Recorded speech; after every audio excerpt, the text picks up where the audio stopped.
second edition business forum to make their way in, especially those who are in the foyer, those who are having your coffee. Please come with your coffee. Let's get set to start. We will just run one or two announcements on the screen. Our stakeholder announcements, our partners, our sponsors. We just had Modern Group running, and we really want to appreciate their support for this second edition. But we have the key ministries and key agencies that are represented here that I will be introducing in detail very shortly. I want to invite those of you who really are seated at the back to come to the front. Let the latecomers take the back seats so they don't have to distract the coverage of this event. We will also be streaming this on these different social media platforms, and parts of the sessions will also be airing on television today and tomorrow. So on behalf of the Uganda Embassy in the UAE and on behalf of the Ministry of Foreign Affairs, I want to welcome all of you and thank you so much for joining us this morning. Just making a last call for those who are still outside to join us. Shortly we will have presentations from some of our heads of agencies that are here in this room, the Uganda Investment Authority and the Uganda Tourism Board. Both presentations will be running shortly. You have a program with you in the magazine or the program guide, but that program is changing quite a bit. It will be a moving program because we want to ensure that we can capture as much as we can in the time we have. And so the program is not cast in stone, and so please note there will be adjustments to that program as we begin. As soon as our chief guest is here, we'll then adjust the program to speak to the presentations made before the chief guest addresses us and opens this forum. So once again, you're very welcome to this second edition of the annual Uganda UAE Business Forum being held here in Kampala. Our theme is before us, and you can look at the main pull-up banner that is at the front to share with you the theme for today, the gateway of doing business in the East Africa Community region. We are speaking of the East Africa region that now sits at over 300 million people.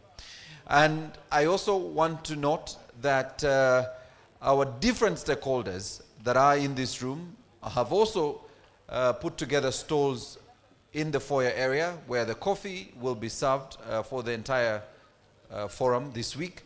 That's where the exhibition is taking place, and I would really humbly request that we find time to visit those stalls through the next 4 days.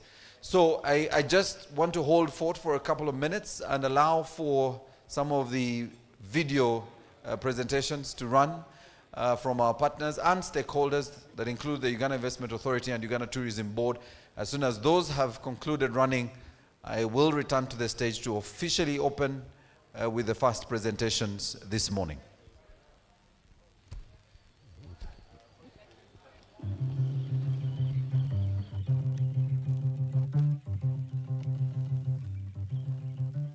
Uganda, a magnificent place with beautiful scenery, very welcoming people, diverse cultures and wonderful climate, and is strategically located in the heart of Africa. Uganda's economy is one of the fastest growing in Africa and the world due to its sound economic policies and political stability. The Uganda Investment Authority is an agency of the government of Uganda whose mission is to promote, attract, facilitate quality investment in Uganda. It is at the forefront of driving Uganda's industrialization agenda, establishing industrial parks, and promoting the establishment of industries in various sectors. Why invest in Uganda? Uganda has vast investment opportunities in many sectors, including commercial agriculture, agro-processing, manufacturing, oil and gas, mining and mineral value addition, ICT, and the services sector like education, healthcare, finance, and tourism. Uganda has access to the following markets: quota-free and tariff-free. The East African Community, with a population of 300 million. the common market of East and Southern Africa with a population of 600 million. Africa Continental Free Trade Area with a population of 1.3 billion. Everything but arms trade deal with European Union. Uganda has trade deals with China. In addition, the Uganda Bureau of Standards is a member of the International Organization for Standardization and provides certification of locally manufactured products to meet regional and internationally adopted and harmonized standards. To set up an investment in Uganda, visit the Uganda Investment Authority Investor One-Stop Center that can be found at www.ugandainvest.go.ug. The Uganda Investment Authority One-Stop Center is the first point of contact for any potential investor, and it was established to enable local and foreign investors to easily start up and get the necessary licenses and certifications. It allows you to access and apply for various licenses and permits to operate and do business in Uganda in the shortest time possible under one roof. Examples of bankable projects include the Muko Iron and Steel Project, the ICT BPO project, the Bus Rapid Transit project, the Inland Ports project, the Industrial and Business Park Development projects, development of specialized hospitals, and you can access these projects and more on the Uganda Investment Authority website. Invest in Uganda.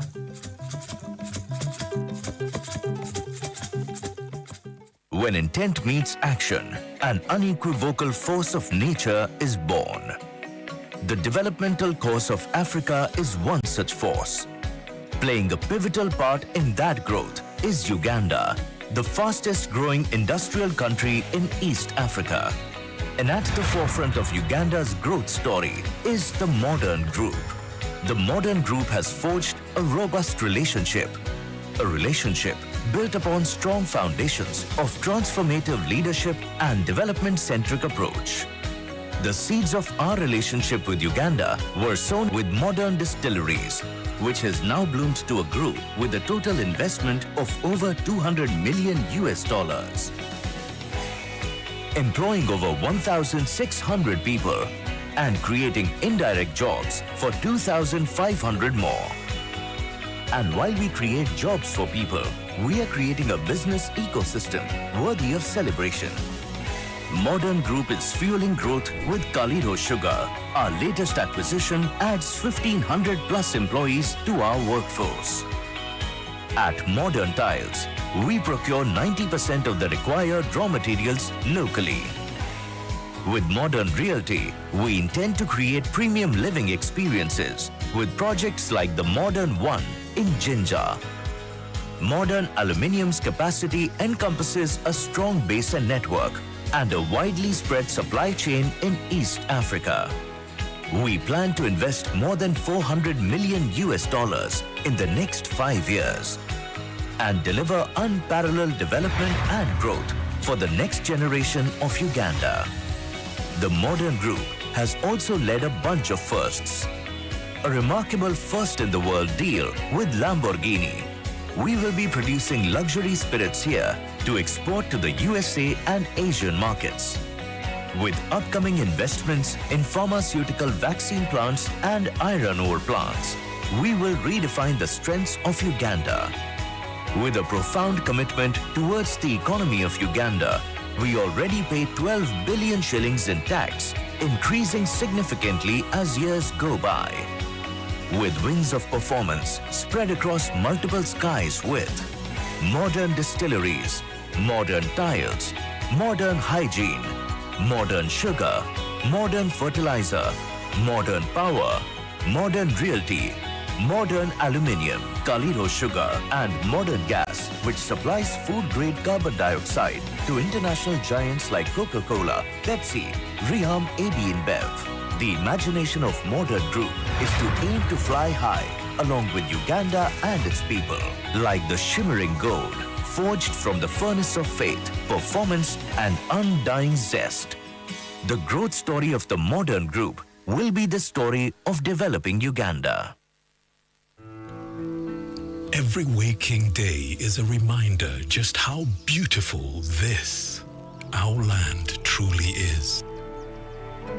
The kind of beauty that you can only find here.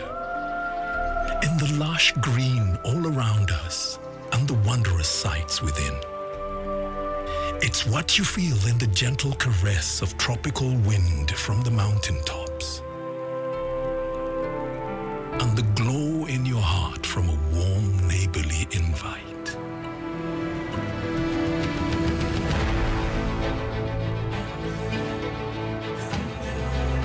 It's in the distinct aroma of our cooking to the taste of food that takes you on a journey.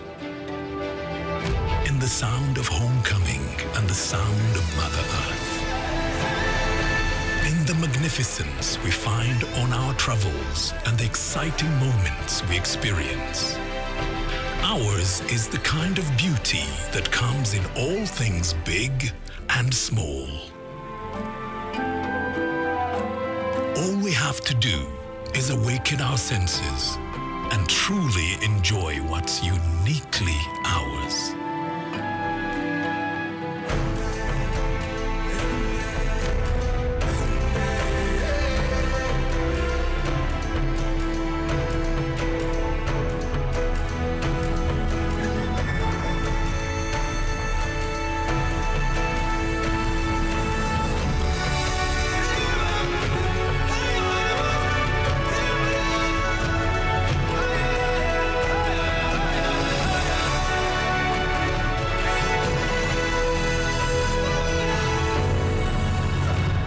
Explore Uganda, the pearl of Africa. Ladies and check. Ladies and gentlemen,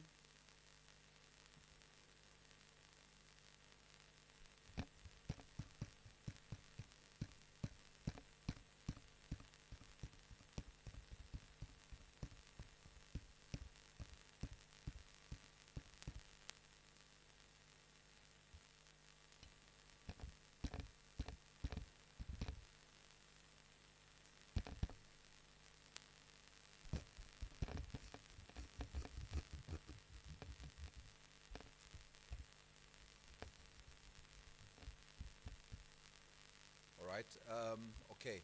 Ladies and gentlemen, a very, very good morning to all of you and welcome to this second edition of the Uganda UAE Business Forum. This second edition happening here in Kampala, Uganda. I want to welcome in a very special way our visiting delegation. Can we put our hands together for the visiting delegation from the UAE?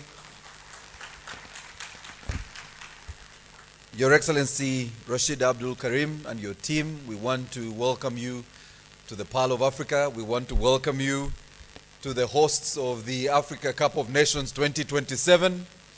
We also want to welcome you to the hosts of the Non-Aligned Movement Summit that will be held in 2024. Welcome to this beautiful country, and as the video showed, Explore Uganda.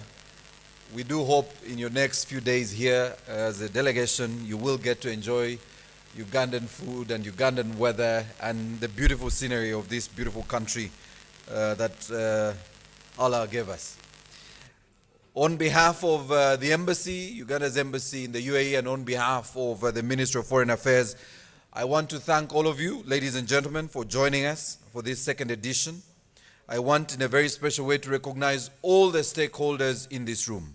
May I now take the singular honor of recognizing our ambassador to the UAE, His Excellency Zakechi Bedi. Can we give him a round of applause?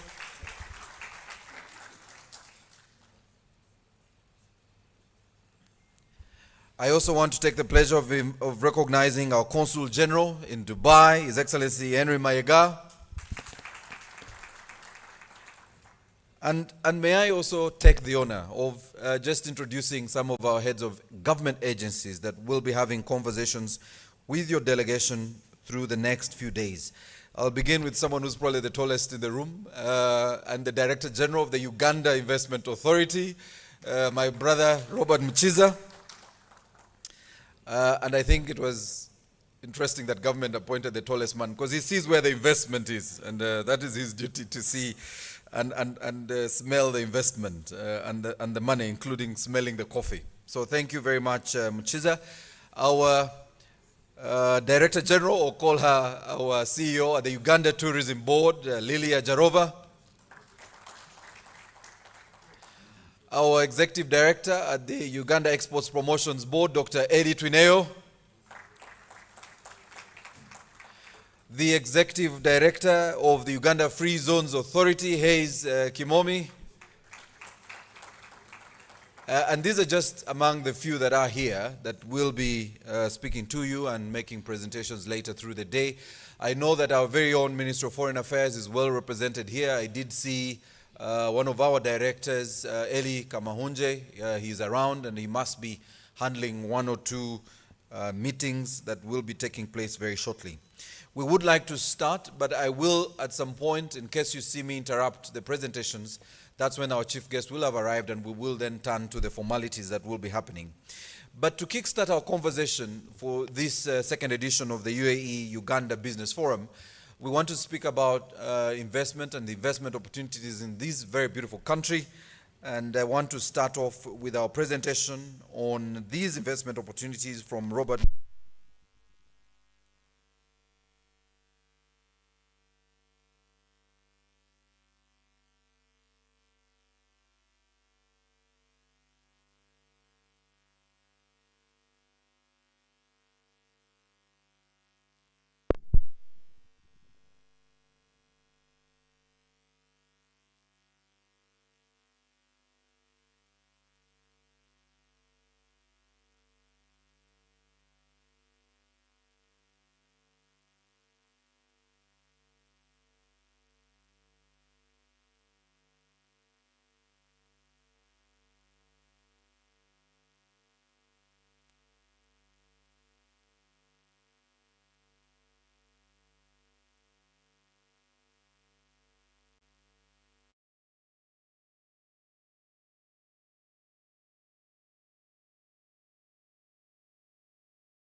So may I now take the pleasure of inviting our Director General, Uganda Investment Authority, Robert Muchiza, to come and make his presentation. Can we put our hands together for Robert?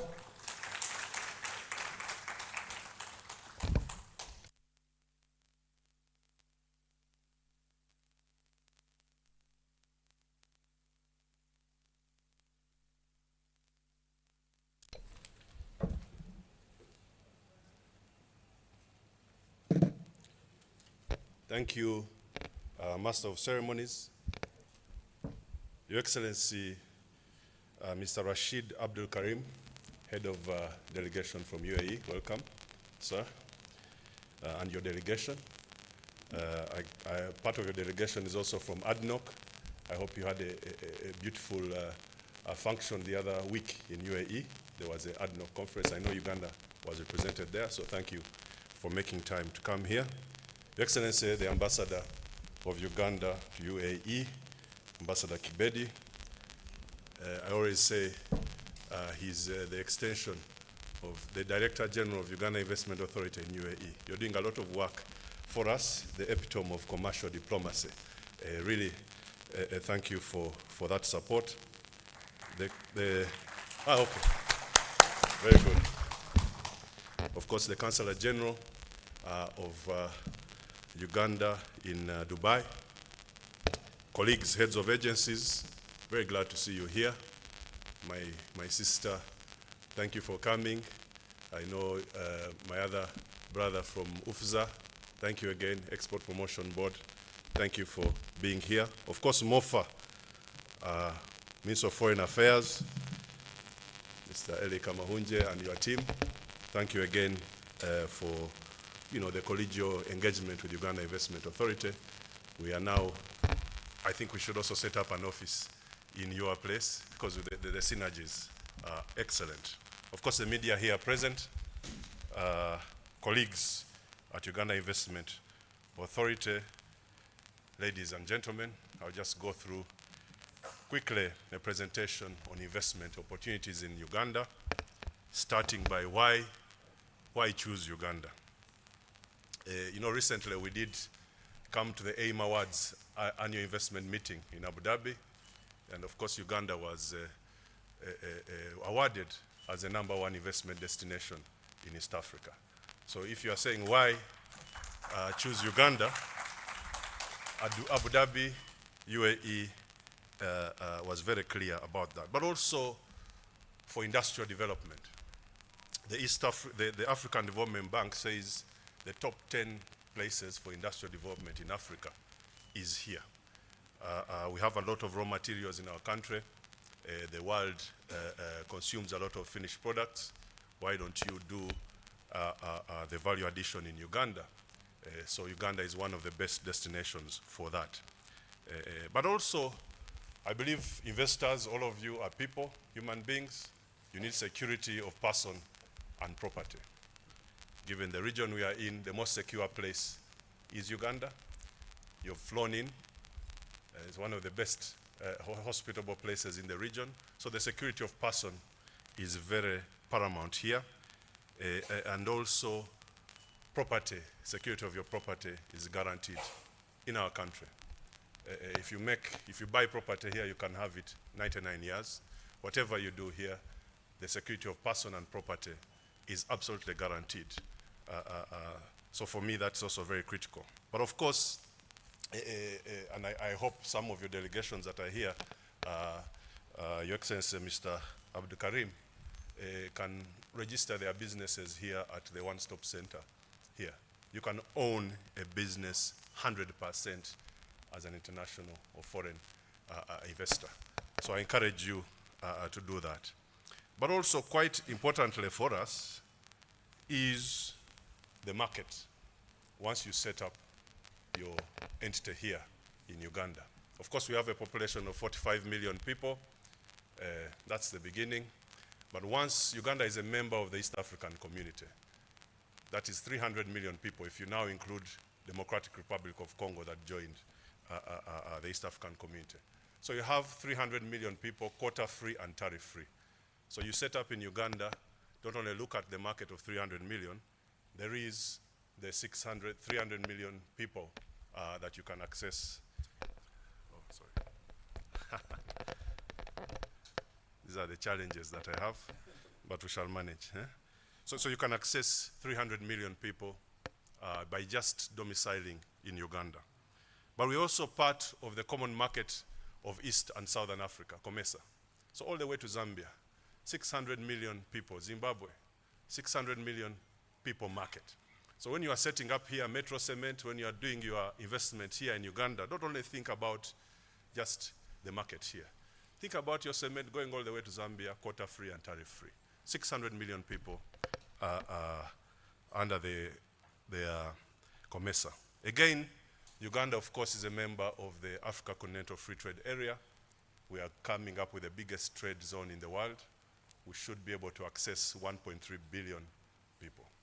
Again, look at that. You domicile here, 100% ownership of a company. You can access the whole of Africa, quota-free and tariff-free. But we also have engagement with Europe, what they call the everything but arms.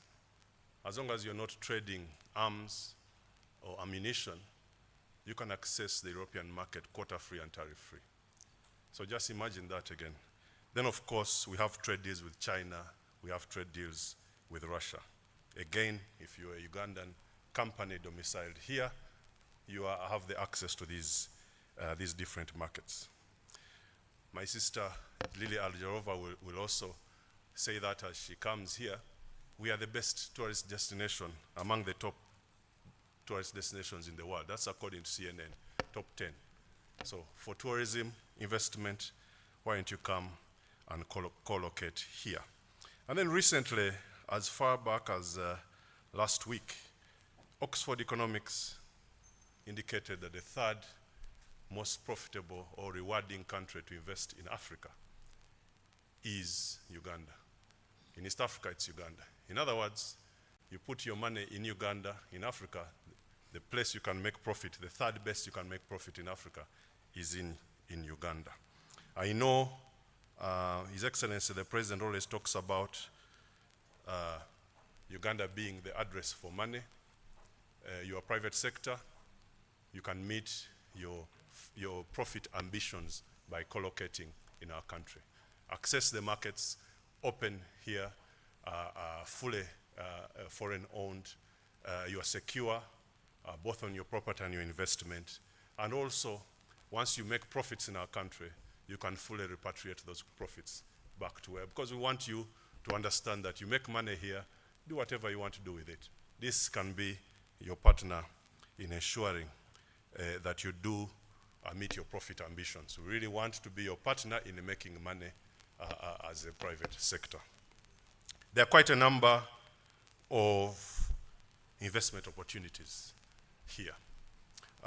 You know, Uganda is adorned it's one of the most biodiverse countries in the world. So even for green investments, for green financing, I think it's the second or most biodiverse in this region. The investment opportunities in green investments is very high. But that also means that for commercial agriculture, agro-processing business, again, one of the best places in the region is here. We are adorned again with quite a number of raw materials in the mining sector. So that's also an area that you can invest, particularly given our ambitions to add value to our raw materials. So industrialization, manufacturing is a huge opportunity for us here. I already talked about tourism. The infrastructure and accommodation for tourism is we have one of the best, if not the best, tourism sites in the region. We need support. We need partners. I call it partners because we want you to make money. We want to ensure tourists come here and add to our FDI. You can be partners with us to develop our tourism infrastructure. Of course, there's a lot of opportunities in housing, infrastructure development, roads, and the rest, but also our services. You know, Uganda has the youngest population in this region, or even in Africa. I believe it's around average age of 17.5, the age of Uganda, so we can only get younger. But most importantly, this is a population that is very educated. We have the proportion of advanced degrees in Uganda is higher than South Africa, it's higher than Egypt, for example. So you have very many young people who are trained to a level, who are educated. That means if you're coming to invest in our country, you already have a cohort of young people that you don't need to take so much time training them. They'll adapt very quickly into the services and the business that you are going to undertake in. I'll give you a few examples of these investment opportunities.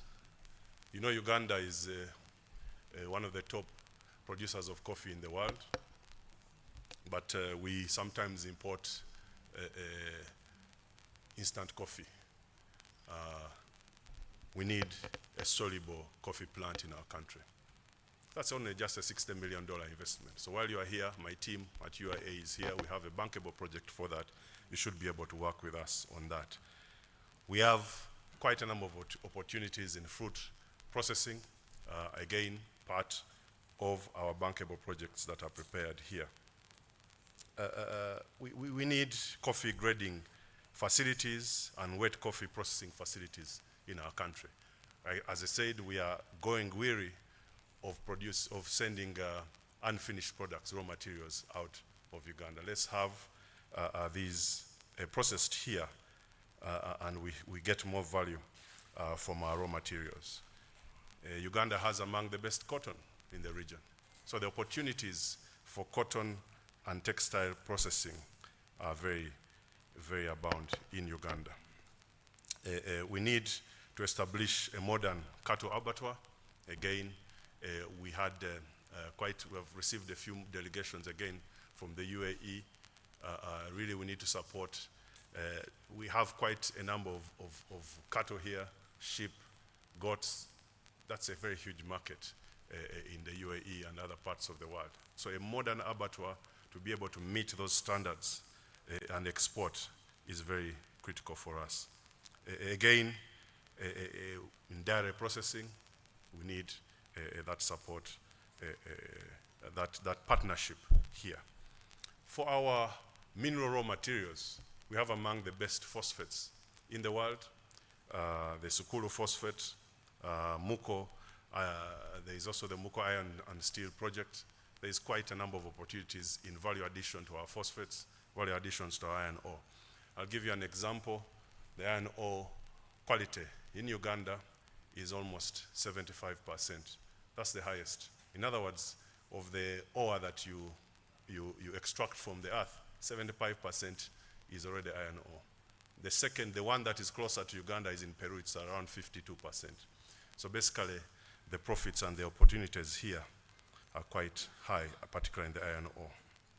We need to set up industrial development. Uganda Investment Authority is charged with industrial park development in the country. We are now what we call democratizing our industrialization. It shouldn't only be in Jinja, shouldn't only be in Kampala. These raw materials are spread all over the country. Can we have our industrial parks set in those areas such that we can add value to our products and export that? There are opportunities in sheet glass production. We have among the best silica sand in the world. Why not partner with us to engage in that? We have, you know, the River Nile is through Uganda, Lake Victoria is here. We have a lot of water bodies here. Vessels, water transport is a very critical area for us. Again, in some of the presentations you saw here, there was the ICT, business process outsourcing opportunities in our region.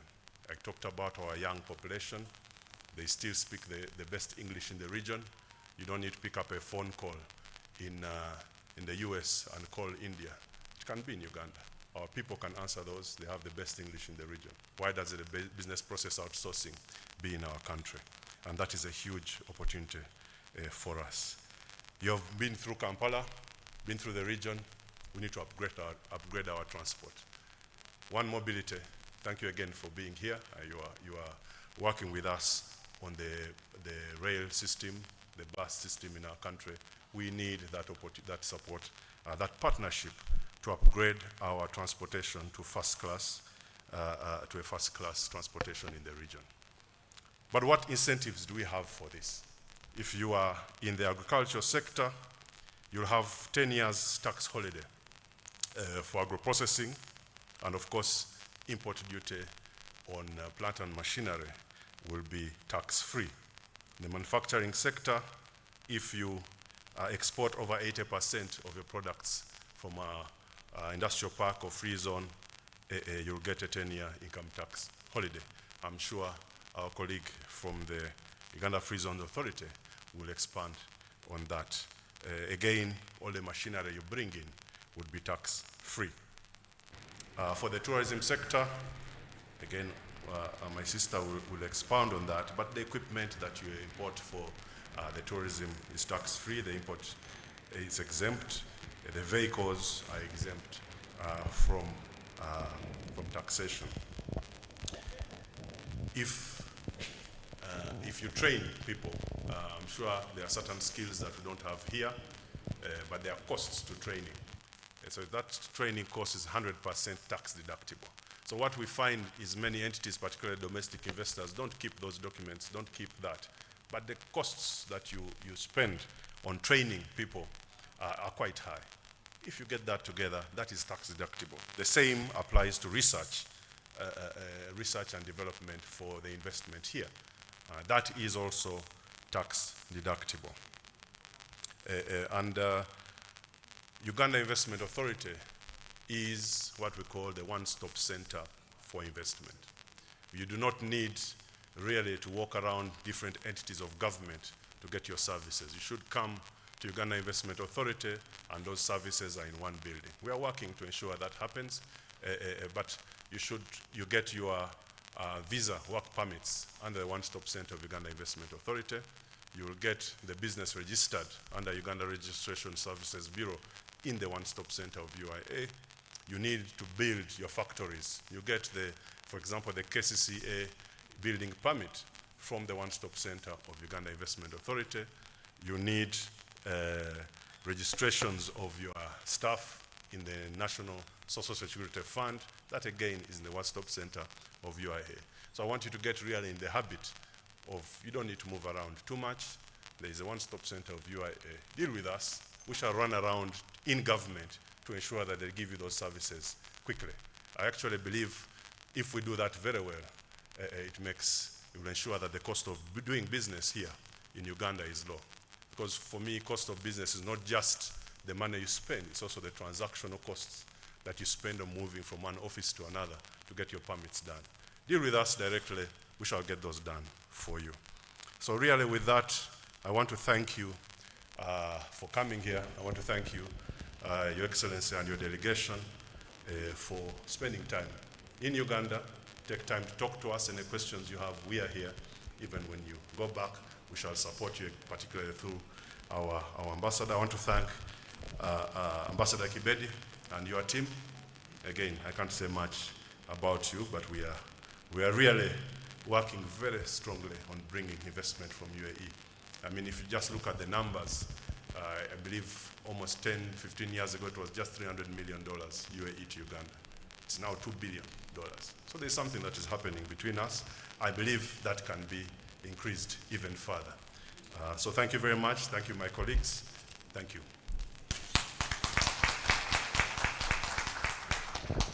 Ladies and gentlemen, another big round of applause for the Director General, Uganda Investment Authority. Thank you so much, Robert. Robert is available and his team, the UAE team, are here. They also have a stall outside in case you want to organize for a B2B meeting, especially for our visiting delegations. That can be arranged. And I know some of the visits by our delegation from the UAE will be to some manufacturers and industries here in Kampala or in the nearby districts. And I know UAE is handling that with the protocol teams from the embassy in the UAE. I want now to recognize, and I think I recognized Eli when he wasn't here, Eddie Kamahunje from the Ministry of Foreign Affairs. He's the Director, International and Regional Economic Affairs. Eli, thank you for driving this conversation. And he's just returned and one of the team leads on our NAM meeting, where they are meeting several heads of delegations across the world in preparation for the NAM meeting in January 2024. I want to transition quickly to tourism and invite our CEO, Uganda Tourism Board. She has the delightful job of selling Uganda's beautiful scenery as the custodian of the biggest number of gorillas in the world, 54%, well, call it 55. But I always tell the story of all the gorillas actually belong to Uganda. But, you know, because of the animal feeding habits, they must stray into the other countries for feeding. But they always come back home. So she's actually custodian of 100% of the world's gorillas. So welcome, ladies and gentlemen. Put your hands together for Madame Lily Ajarova.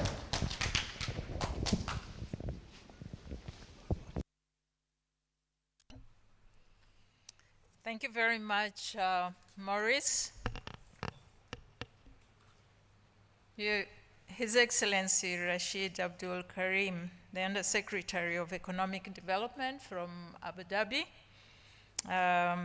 Ambassador Zake Chivedi, our Head of Mission in UAE, the Consul General, Uganda Consulate in Dubai, Ambassador Henry Maiga,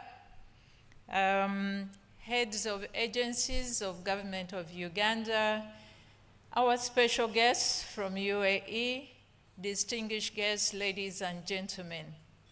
Lily Ajarova is my name, the CEO of Uganda Tourism Board, and I would like to be more visual with my presentation. So, yes. Do I have a clicker? Thank you very much, Maurice. I have a brief outline on the presentation I'll make, and I will make it very brief because Robert helped me to mention a number of the points, so I won't dwell much on them. Just an appreciation, and then I'll show the location of Uganda, our unique selling propositions, tourism investment opportunities, and the investment incentives. Before I get to the location of Uganda, Your Excellency, Rashid Abdul Karim and your team, I want to, on behalf of Uganda Tourism Board and the Ministry of Tourism, we want to say a very big thank you for hosting Dubai 2020. Because when you hosted Dubai 2020 Expo, you first of all gave us the support to participate, and it did open a lot of opportunities for us to make partnership and engagement with a number of business people in tourism in UAE. So we do not take that for granted. So once again, that we are hosting here, we want to say thank you for that. And also we want to say thank you for your government for investing in tourism in Uganda. One of the things that we are struggling with is with the infrastructure, and I've been well informed until last week that there's confirmation for your government supporting the development of Kidepo International Airport. That is going to be a game changer for us in the tourism sector. So really just to say thank you, because the northeastern part of the country has been left isolated, and that development is going to change everything for us, not only in tourism, but also trade, because we have a big catchment with Kenya, the northwestern part of Kenya, southern Sudan. So we thank you very much for that. Now, to go to show you where we are located in terms of where we are in the world, we are right at the center of the continent of Africa, as you can see from the map. And just quickly as well to show us the map of Uganda with some of with the national parks. All the green patches are our national parks, and they are spread across the various regions. And I will be talking more about the opportunities that we have with the national parks in terms of investment, and some key things to point out in terms of our unique selling proposition. Already mentioned, we are right at the heart of the continent. The size of Uganda is about 241,038 square kilometers. The population is approximately 47.5 million people. The brand essence of Uganda is the Pearl of Africa. Why are we known as the Pearl of Africa? It's because the depth, the range, and the variety of what exists in this continent of Africa, you can find it in Uganda. So for that, we are known as the Pearl of Africa. Uganda is a country with very high biodiversity. We are listed among the top 10 countries in the world which is most biodiverse. This is according to Flora and Fauna International. And that speaks a lot to what we have to offer. The pleasant weather that we have, I'm sure you will be experiencing this. You're already experiencing it. I don't have to explain that more. The breathtaking landscape, the source of the longest river in the world, River Nile, is in Uganda.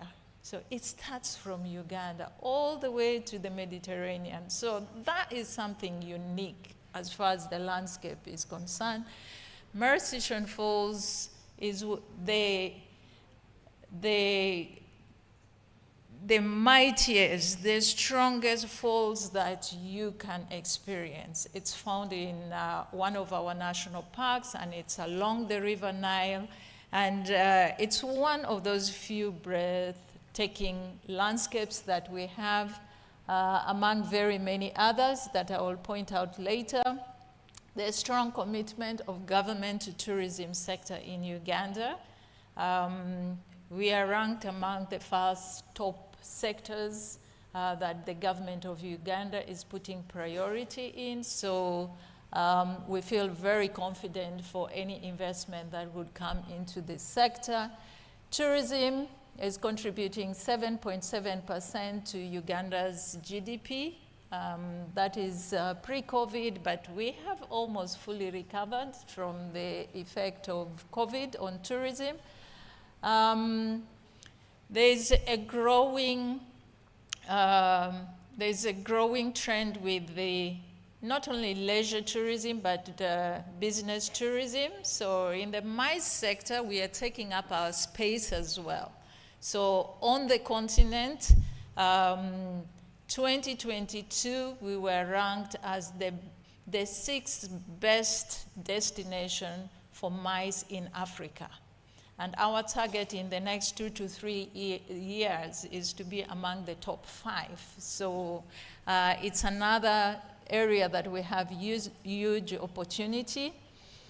Reasonable international airlift and accessibility, one of the most open on visa access in Africa.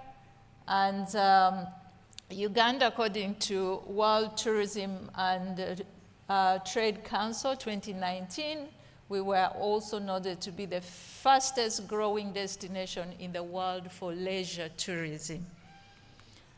With that, why Uganda? Why Uganda? So I'll just make it, it's more pictorial. Uganda has the world's premier primate destination. We have 54% of the remaining mountain gorillas in the world. We have the golden monkey, the chimpanzees, you know, all the different types of primates. Kibale National Park has 12 different types, species of primates. This is just one national park. The Big Five, for those who would fancy the safari experience, we do have the Big Five, so you will be able to see. But we normally sell Destination Uganda for the Big Seven, not just the Big Five. So you have the Big Five that everybody, you know, knows about, but in addition to that, Uganda has also the mountain gorillas and the chimpanzees that makes the Big Seven. We are also a top birding destination. Uganda has 1,088 different bird species. That is 50% of what Africa has. And that is as well 11% of what the world has. So for the birders, Uganda is the paradise. Adventure. Uganda is also the world's most adventurous destination. From rafting on River Nile, to bungee jumping, abseiling, to the world's mountaineering, the most beautiful mountains on the continent, Rwenzori Mountain with permanent snow across the equator.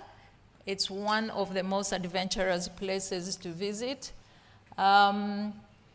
Culturally, we are so diverse as a destination, and most hospitable people. We have been rated that internationally. The most vibrant people, and in terms of the food, it's organic food that we have with lots of different delicacies from the different tribes across the country. Breathtaking landscape where, you know, from the falls to the undulating hills and mountains and so on. In terms of facilities, accommodation facility in the hospitality, we do have some of the international brands from the Marriott's to Hilton, although we need more of them. We do have some of the regional brands, and so this is an area that we really need to expand on. Those are some of that's Nile Safari Lodge in Mercian Falls National Park. So we need more of such with international brands as well. Allow me just play this video.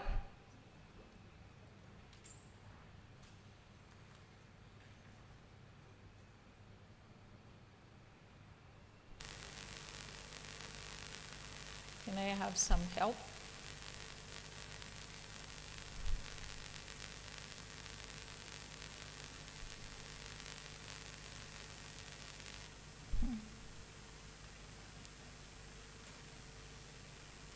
Sorry, IT?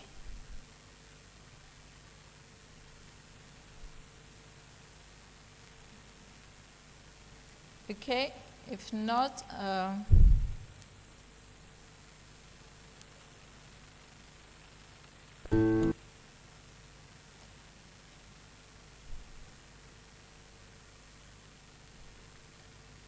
if not, I will go to the accessibility. As I mentioned, we have a number of both international and domestic flights that easily provide accessibility within the country.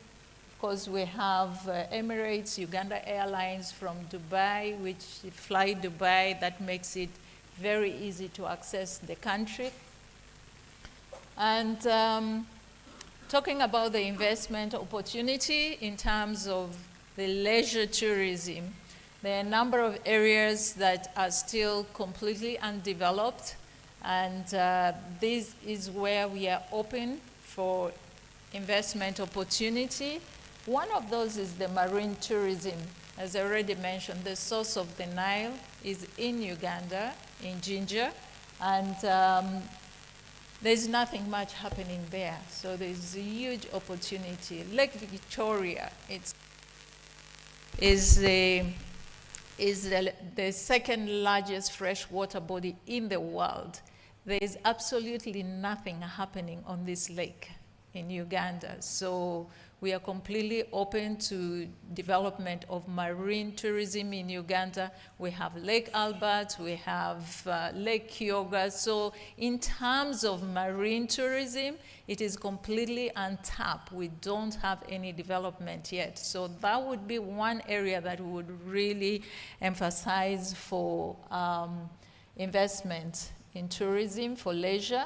And then the national parks. We have 10 national parks, 12 wildlife reserves, and there are opportunities of providing accommodation, but also development of some of the activities, from cable cars on Rwenzori Mountain to so many other things that are possible to provide a developed experience in the nature that we have in the national parks. Film tourism is another area.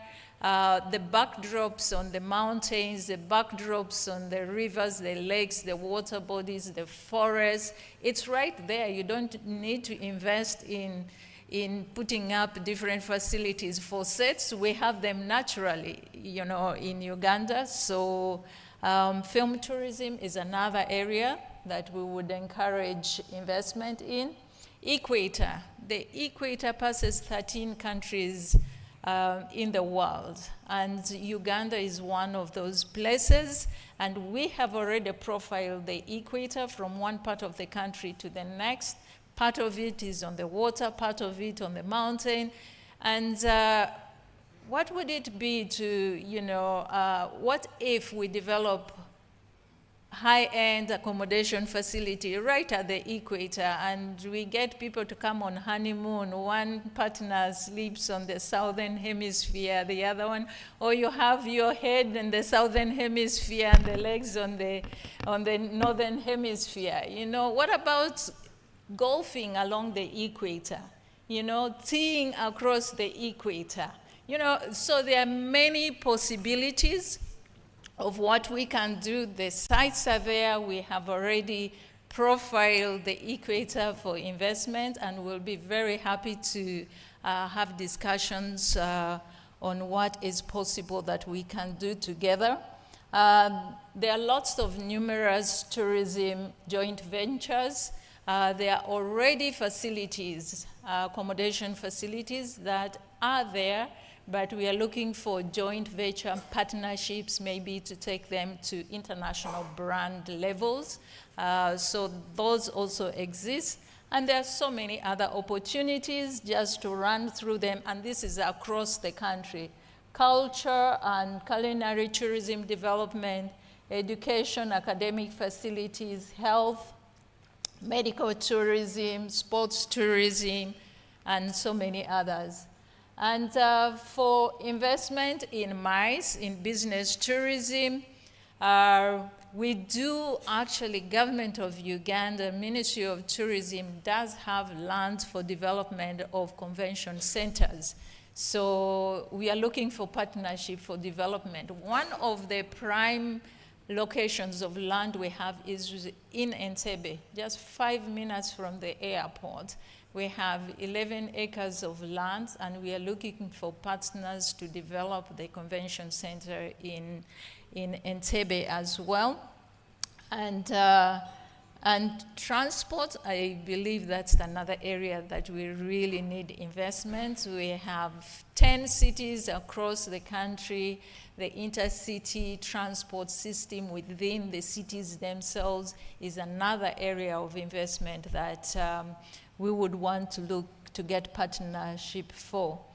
Cuisines, you know, and the others. This presentation will be available, so you will be able to read the details.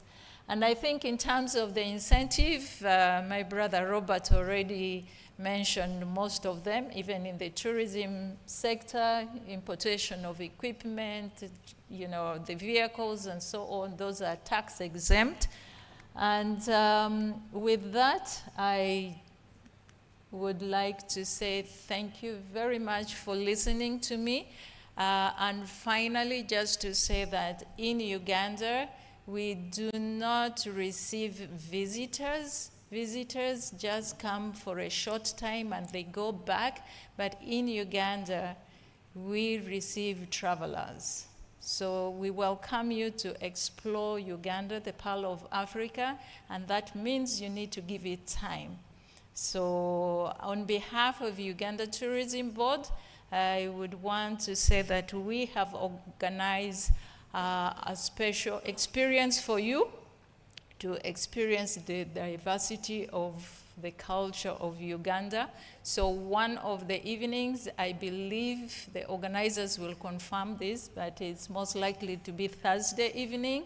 We would want you to immerse yourself in the culture of Uganda to be able to enjoy more and learn what we have in this country. Thank you very much. I say all this for God and my country. Ladies and gentlemen, we surely can do better. For our CEO of the Tourism Board, I want to appreciate the Uganda Investment Authority and the Tourism Board for a great presentation. I want to introduce one of the most powerful women in this country. She is our Minister for Investment, the Honorable Evelyn Anite. Please stand for recognition. Round of applause. The President has given her a very specific target, that we must grow our FDI and we must grow this economy. And her performance review is very easy, because every year they'll be measuring you based on the FDI that's coming in. So yours is a bit more difficult. I want also to recognize our platinum sponsor, Mr. Shish from Modern Group. Thank you very much. Round of applause, ladies and gentlemen. And all our partners who are here. I will mention all our sponsors a little later. But we want to quickly transition into the very first panel discussion. And I will request Ms. Sharma to come as I introduce her. Sharma, as you come, I might interrupt your panel discussion if my chief guest comes, but we will ensure that it gets concluded. So please come. Sharma will do the honors of introducing her panelists who are here, the different heads of the government agencies. And I think the one that I haven't introduced, that she will introduce, is just coming in, our executive director of the Kampala City, Capital City Authority. But anyway, please come. Yes, you will introduce your panel, and I will manage your time. So in case my chief guest is coming, feel free to move your panel to the next session.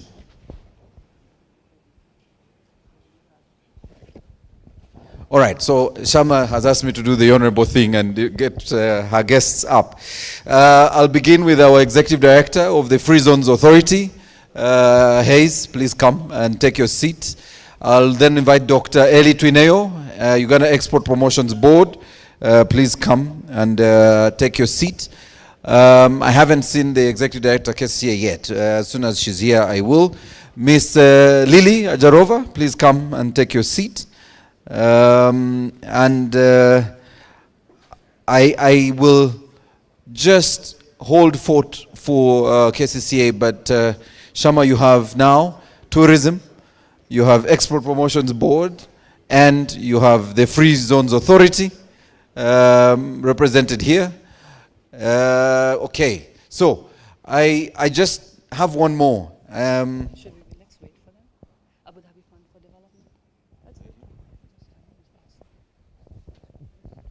All right, and we, a representative from the Abu Dhabi Fund for Development, DFD, is the other panelist on this panel. Sharma, they are not here yet, so we will skip that part. But I want to introduce our moderator for this session, Ms. Sharma Ketaki, CEO, Algorithm Research, LLC in Dubai. We were with her on the very first edition. And I really want to thank you for flying all the way to Kampala to be part of this second edition. As soon as the Executive Director KCA is here, I'll let you know, and I'll come with her to the front. But feel free to start your panel discussion, and I'll manage your time. Don't you worry. The big one, yeah, there. Thank you so much, Maurice. I'm sure you're going to manage my time like every time. And I'm quite grateful for that. So thanks a lot. First of all, let me begin by thanking everyone, specifically Ambassador Zake and Consul General Henry for organizing this. Ambassador Zake has been instrumental in increasing FDI from the UAE to Uganda, and he's been working relentlessly over the past many years, and the results speak for themselves. So thank you, Ambassador Zake, for that commendable work. And I look forward to more of these. And I mean, the results, of course, speak for themselves. Thanks so much. And apart from that, let's begin with the actual panel. This morning, we had the absolute honor of hearing Mr. Mukiza and Ms. Lily and their wonderful, presentations. Specifically, I was telling Ms. Lily how she has covered most of the questions that I was going to ask her. So her presentation was fairly exhaustive. And also, let's begin with the panel. Thanks so much, the wonderful panelists, for being here. Now, my first question is, every time we talk about infrastructure or investments or tourism, for that matter, trade, tourism, we talk about, the heart of the matter. How is the infrastructure ready for the kind of tourism, the kind of investments that we are looking to promote, that we are looking to build here? So, so my question would be to say, let's start with Ms. Lily. How do you think we are better equipped to attract the kind of investments in terms of infrastructure? What have we done in terms of infrastructure? I've seen the Ugandan Airlines experienced it, and I have to congratulate the entire country on what you have done with the airlines. It was a wonderful experience. But tell us more. What have you done in addition to doing the airlines, and building off, making it easy for investments to flow in and making it easy for tourists to come to Uganda? Thank you very much. Infrastructure development, thank you for mentioning Uganda Airline. That's one of the infrastructure that the government of Uganda has put in substantive investment in. And of course, it's really helping us to get in more people easily than it was when we didn't have our own national carrier. And we are very excited with the expansion of the different destinations that Uganda Airline is flying to now. As we speak, they are in Mumbai in India from this weekend. And next weekend, they are launching the flights to Lagos in Nigeria. So there's quite a lot happening in that space. And we do also have a number of domestic flights. So it's very easy to internally travel to different places within the country. We have charter flights. And within the region as well, we are having a lot of discussion with some of the charter flights company from Kenya, from Tanzania, that from the tourism hotspots in Tanzania and Kenya, they will actually be able to fly directly to our tourist hotspots as well in Uganda. So that's happening, and we recently had a presidential directive as well to improve on our aerodromes. The good news is that all our aerodromes already have the international IATA codes. So it's really just expanding the infrastructure in terms of the runways. Some of them are not long enough, so that is supposed to be happening now. The road network is very good across the country. I think the road network has been heavily developed in the last 10 years, I must say. We are fully connected from north, east, south, west, although there are some specific areas where we still need improvement. And of course, also having the offer to build Kidepo International Airport, I'm also told part of that development is also going to be the road network in that region. So there's a lot happening there. And then internet. Of course, that's part of the infrastructure as well. I might not be exact with the figures, but I know that up to 52%, or we have 52% coverage now across the country. And the program is moving on to make sure there's connectivity across the country with high-speed internet and all that. So yes, we might not be there yet with all the infrastructure, but there's a lot happening, So I believe in the next 5 years, we should be there. Wow, thanks. So we talked about interconnectivity within the region. We talked about the internet, which is crucial these days, so with the work from home policies, etc.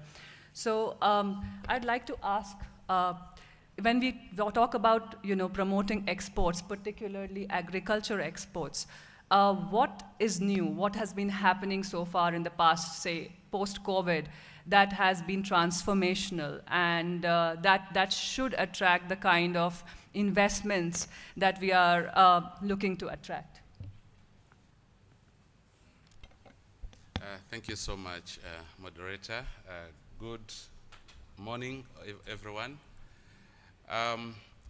My name is Hez. I'm from Uganda Free Zones Authority, and as an authority, our job is export development and facilitating those entrepreneurs who are engaged in the business of promoting exports. As an authority, we are regulating all those individuals who are in the business of manufacturing and processing primarily for export. But also at the regional level, we have now adopted a policy that is going to enable entrepreneurs to actually operate within enclaves that are, in terms of customs management, non-Ugandan. So instead of manufacturing from, say, China or Dubai or anywhere else, you can actually come to Uganda and we give you space, we gazette it, and you manufacture, you process as if you are in your home country. We give you that benefit of extraterritoriality, free from interference of the customs authorities. Now, as a country, we have made some progress in the area of agro-processing and planning for the future. Right now, as we speak, we have developed a free zone at Entebbe International Airport. When you want to engage in agro-exports, we'll give you a facility that is free of customs duties and taxes that you will use to process your goods and export them. But also, we are encouraging backward linkages. As a country, we are so rich in agriculture.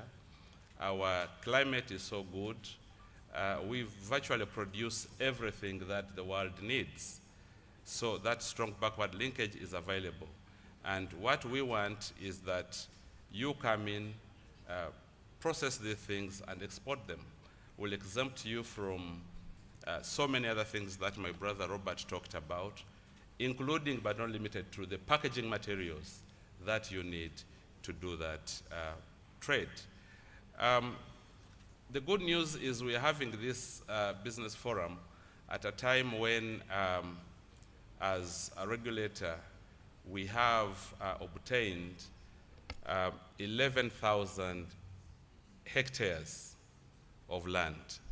Now, this land is available for establishment of an agricultural zone or a livestock zone. I remember recently when we were in Abu Dhabi, His Excellency the Ambassador informed us that you need a lot of beef, and beef that is processed according to certain standards. So we have this space for you. You can set up a livestock zone and process the beef and export it. And again, Uganda, again, I'll just refer to my sister from Uganda Tourism Board. At the location of Uganda, we are midway between Cairo and Cape Town, just midway between the Atlantic and the Indian Ocean. So if you want to penetrate the regional market of over 300 million people, as a continent, we are about 1.4 billion people.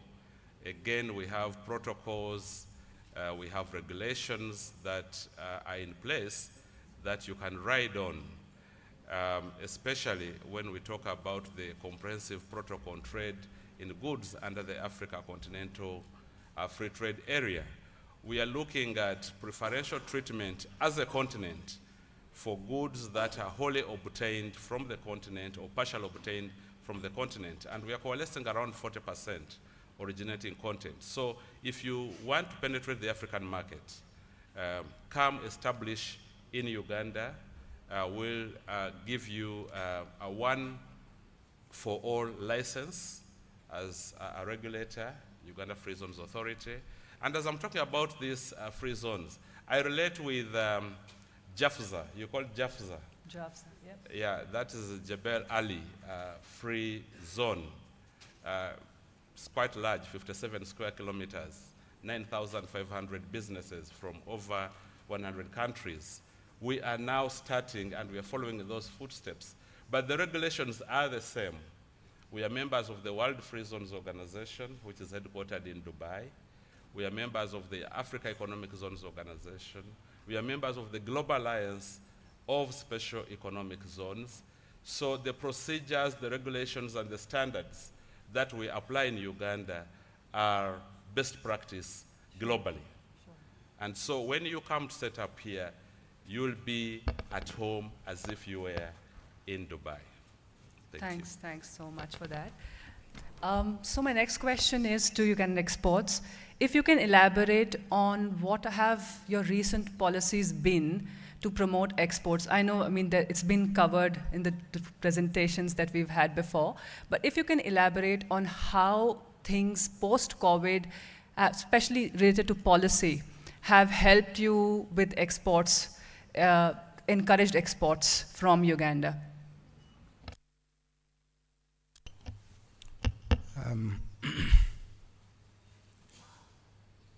I greet you all. Eli Twineo, I'm coming from Uganda Export Promotion Board, Ministry of Trade, Industry and Cooperatives. Our ministry promotes trade, industry, but also cooperatives.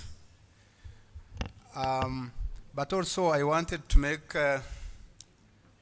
since Ambassador Zake and Ambassador the Honorary Council are here, I also wanted to make, to say that since 2017, I have also personally promoted investments between Uganda and UAE, but also promoted trade. And lastly, when I was the Commissioner General at the Expo,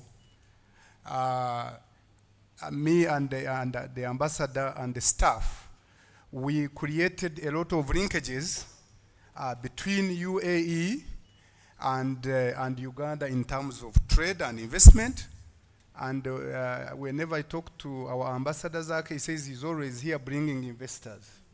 So when you are giving that credit, make sure that it goes in the annals of history, that I could have promoted more than 40% of trade and industry between Uganda and UAE.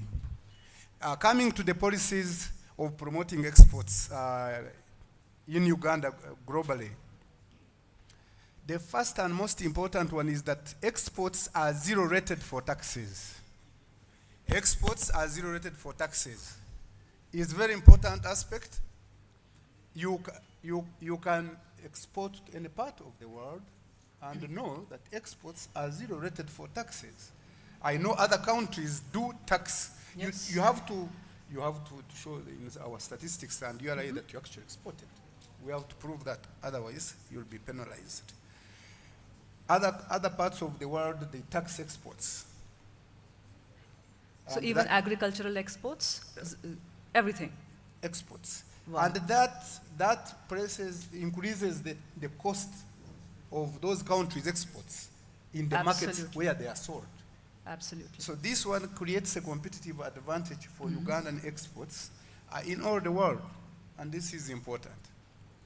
The other important aspect which should be mentioned again is that if you manufacture and export a lot, say they represent Minister of Industry as well, and export, let me use the English word. If you produce for export, sure, what they produce for export, then you have more other benefits that are so the incentives in the incentive code of the investment code of the Republic of Uganda. Sure. The other important aspect that we need to talk about is that Uganda's exports have been growing at more than 4% per annum, very small. I'm not excited about it, but the reason has been very clear that if you export agricultural products without value addition, this is what you face, because then agricultural products, they have a challenge and sometimes are subject to what we call the cobweb theorem, that sometimes, depending on world figures of production, you can find that the prices will be low. But if you add value, and this is the thrust of the President of the Republic of Uganda, He's pushing for value addition and for import replacement and export promotion. Anyways, we know the economic history tells us that a country that does not export, especially value-added and manufactured, and now services in great numbers, will never get out of poverty and will never achieve prosperity. Thank you. Sure. So as a follow-up question, would you elaborate on how you are participating in different fairs such as Gulf Food, which is again an important fair wherein the food manufacturers meet, and there's a lot of trade that happens over there. So you connect with other businesses, and this is like one of our flagship events in Dubai. And it's something that a lot of other countries are taking advantage of. Would you like to elaborate on how Uganda is taking advantage of it and how the numbers of traders or businesses or food exporters have increased over the years? Thank you very much. Let me again talk about statistics. In 2000 and before, Uganda was exporting meager figures. By 2010, it was still a small figure. By 2015, going upwards, Uganda began exporting in excess of 1.8 billion US dollars. And UAE jumped in the top countries, destinations of Uganda's exports. But I must say that part of that was gold.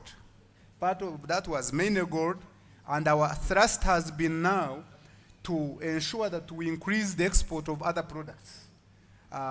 Importantly, I will tell you, I made a rough move in the hypermarkets of Dubai. In Uganda, you may understand them as supermarkets. And I found that Nile perch was number 2 after salmon. We all know that salmon is one of the most expensive fish in the world. So in UAE, in Dubai especially, Uganda's Nile perch is number 2 after salmon.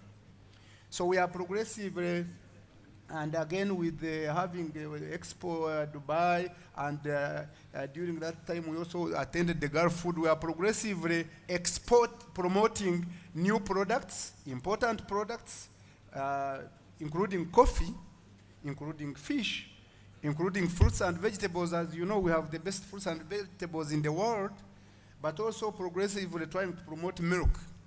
I had a challenge when I tried to promote milk because they said our milk was like 100% cream, and therefore it was so expensive. But we are still talking on how we can do the ratio and we get this. And Gulf Food and other promotional events in United Arab Emirates are important for us because then we expose our products, and we are working every year with our embassy. We have an annual event which we host, in which we serve Ugandan dishes, because that is a way of promoting Ugandan products to our guests who are always invited, and this progressively has worked well. I must mention that in the whole of UAE, we have slightly over 100,000 Ugandans living in the diaspora of United Arab Emirates. And this also becomes our market, and we also connect to their friendship and their good relations with the Emiratis to ensure that we promote exports. Thank you. Thank you for that. So coming back to tourism, with the Ugandan airlines now functioning, with Air Arabia, with Fly Dubai, Emirates. So I remember coming here in 2019, and there were not so many options. Options were fairly limited to fly to Kampala. Now, clearly, that has clearly changed in a huge way. How has that benefited, and what are you doing further? I mean, I don't see enough billboards saying, come to Uganda, explore Uganda in Dubai. So I don't see enough of those. I mean, there aren't any, actually. When do we see those billboards saying, come to Uganda, explore Uganda? And what else are you doing? Where is this heading? Thank you very much. We actually just got interrupted with COVID. We already pre-COVID from 2018, we hired a local company in Dubai as our market destination representative. And we started by making business-to-business connections, which we had done for 2 years until COVID came and disrupted. Sure. And from our market intelligence, the Middle East is our emerging market. And so we are definitely putting an eye there, but also trying to get investment in there. And that's why we hired the market destination representative, so that as we start marketing in the Middle East, we are able to penetrate the market as well. So yes, we are just back on board again, you know, to negotiate contracts with different companies, and also looking for the resources to be able to do that. So it will be more than just the billboards. We are in discussion with, besides Uganda Airlines, where as the tourism board, we are also discussing packages, promotional packages for special periods of time. We are doing the same with the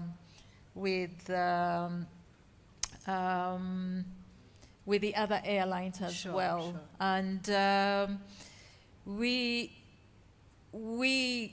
totally believe that the Middle East is a big market. Absolutely. Yeah, so we will definitely need a lot of investment in terms of the promotion.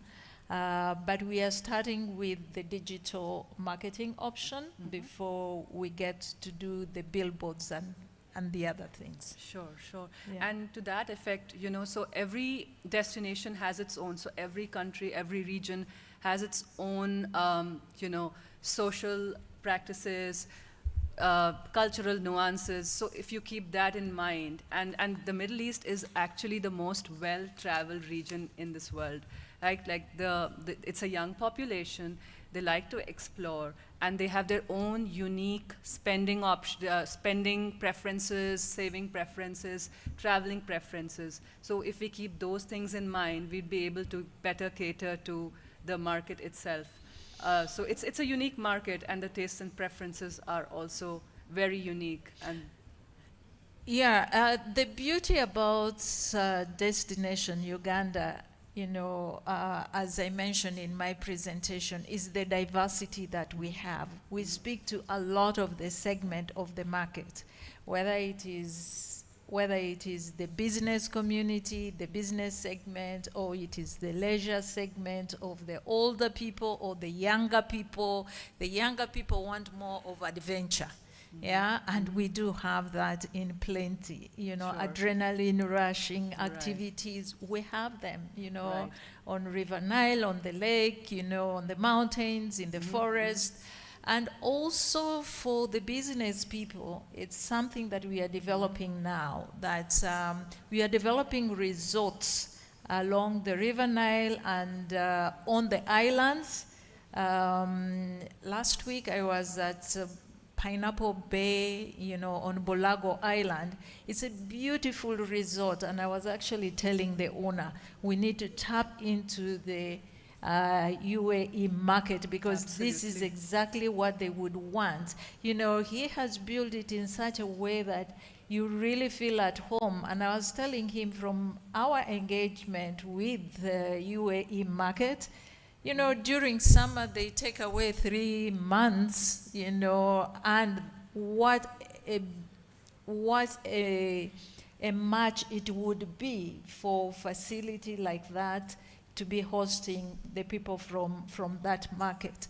So really, I would say the main thing is that we have the diversity. Whether someone is looking for wildlife experience, you're looking for culture, you're looking for culinary, entertainment, we have, it was already mentioned, we have the young people who are very creative. A number of them are in the creative industry. And so the options are open to everyone. So there's something for everyone here. Absolutely. That's why Right. we are the Pearl of Africa. The depth, the range, and the variety of the continent is right here. You don't need to go Anywhere take else. flights Yes. to different countries to experience the diversity. You will be able to have it right here in Uganda. Yeah, that sounds so good. So coming back to the question of business setup, can you elaborate on, what are the recent activities? So for instance, in the UAE, we have a lot of these accelerator programs for startups, and we have B2B, we have delegations that come here. What are the programs that you run, and what are the how can say small businesses and startups from the UAE come and benefit from those here, and in turn get matched with startups and businesses over here? So if you can talk to us through some of your programs, accelerator programs or startup festivals, that would be great. Okay, thank you very much. Within the free zones ecosystem, we have business incubation facilities. Right now we have about 36 free zones in the country. They're not as big as what I see in Dubai, but we're increasingly scaling up. And so when you are coming to set up, especially if you are starting small, that's where we will put you. And then you will be able to benefit from all the incentives that are available within the government framework, but especially in the free zones laws and regulations within the East African community, so that you can be able to grow your business, and once you've matured, then you can move outside into the regular economy, or even stay in there and grow big. But one thing that I would like to emphasize is that we provide end-to-end facilitation in terms of export development, but also in terms of free port operations. You can have a hub here in Uganda, bulk breaking, packaging, branding, all duty-free within our country when you have a free zone license. The end-to-end facilitation I'm talking about is the entire export development cycle, from production, especially if you're into livestock, to value addition in terms of the slaughterhouses, the packaging, the standards. We have this whole of government approach with the Bureau of Standards, up to when goods get out of the country. Now, when it comes to the accelerator programs, I've talked about the incubation centers, but we are also working with everybody else in the country to ensure that we actually facilitate businesses. One of the biggest challenges that sub-Saharan African countries have been having is effective marketing strategies for regulations tailored towards facilitating businesses. And we are scaling up in terms of information sharing, because people around the world tend not to know that, well, Uganda has this, Uganda has that, Uganda has that. So where can we go to get the information? We have our Uganda Investment Authority. That is the country's marketing agency for all investments, from health and education, I'm sure through tourism and everything else. But also, as Uganda Free Zones Authority, we have a one-stop center, a trade house for all requirements that you need in terms of doing business in the free zones. So when you come to Uganda Free Zones Authority, we are on Communications House, 6th floor, Colville Street in the center of Kampala City. We will handhold you through all the licensing protocols until when you are firmly on your feet and operating and doing business effectively. Thank you. Great, thanks. So basically, to sum up, that we are gradually slowly growing, and we are still in the process of establishing effective communication and marketing of how we're doing business. So I think that's something that we are working on at the moment. But I know that Sharjah Chamber of Commerce is here, and they are getting a delegation here next month. So if you want to elaborate on those tie-ups. Okay, like I mentioned, it's the whole of government approach. The role of trade, the role of investment is to improve the standards of living of any community. And so as a government of Uganda, it's our duty to the citizens to ensure that we facilitate trade and investment across the country and with our trading partners. Now, it is true that as a Free Zones Authority, as regulators, we are about 9 years old in the business, but we are scaling up very, very fast, very, very fast. Like I mentioned, we now have, we started small, of course. I think on Thursday we'll be having a tour of some facilities for free zones around. So the business people here from Dubai will be able to see practically what we are doing to facilitate business between trading partners, especially Uganda and the UAE. And this is an opportunity that I would really encourage the business people from UAE to take advantage of. But also the other thing that I want to emphasize, and I mentioned it earlier, take advantage of this 11,000 hectares of land that is a free zone that is going to grow into the size of probably Jafza. And all the facilities, all the incentives that you enjoy in Jafza will be here. So we are scaling up rapidly. We are scaling up rapidly. Again, we've got free zones located, and we are in the process of gazetting them. I think in the next 2 months, we'll have a gazetted free zone in Mubende, that's somewhere in central Uganda, in Kumi, eastern Uganda, and in Bujiri, just a few kilometers outside Kampala, about 100 kilometers outside Kampala. So all these are things that we are doing in a way that is going to enable the private sector to be able to latch on and grow and run. Thank you. Thanks so much. Thank you, dear panelists, for covering this for us. It's an absolute honor to be talking to all of you. And thank you for shedding light on the recent policies, recent progress made by Uganda, and the progress is visible. Thanks a lot, and we look forward to coming here more often and doing business in Uganda. Thank you so much. Thanks so much.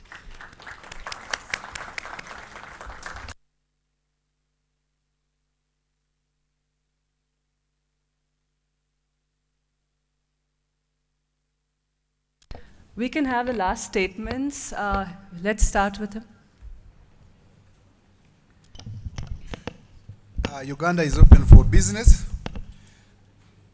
And a few years I was in Italy, and an Italian professor of law and business said Uganda's trade and investment laws are better than those of Italy. Thank you very much. No? Thank you very much for having me here this morning. My last would be just to encourage everyone from the Middle East, especially the Emiratis. We have so many islands on Lake Victoria, on the River Nile, which I think would make a very good home for holidays, holiday homes in Uganda. So they are available for investment, so would want to encourage and invite you for that. We are also looking for high-end accommodation. Also from 3-star and 5-star and onwards facilities for the mice business, because we are really looking at getting many more, to host many more conferences, events, exhibition and so on. And the last one to emphasize on is really the intercity transport. I think that would really be a good investment area as well, that would also facilitate not only tourism but also trade. Thank you very much. Okay, thank you. To the business people, we know that the global economic architecture is in a transition mode. We are transiting from offshoring to nearshoring. The African continent is growing rapidly. Uganda is in the throes of rapid economic transformation. And as a country, we have the highest labor efficiency index in the region.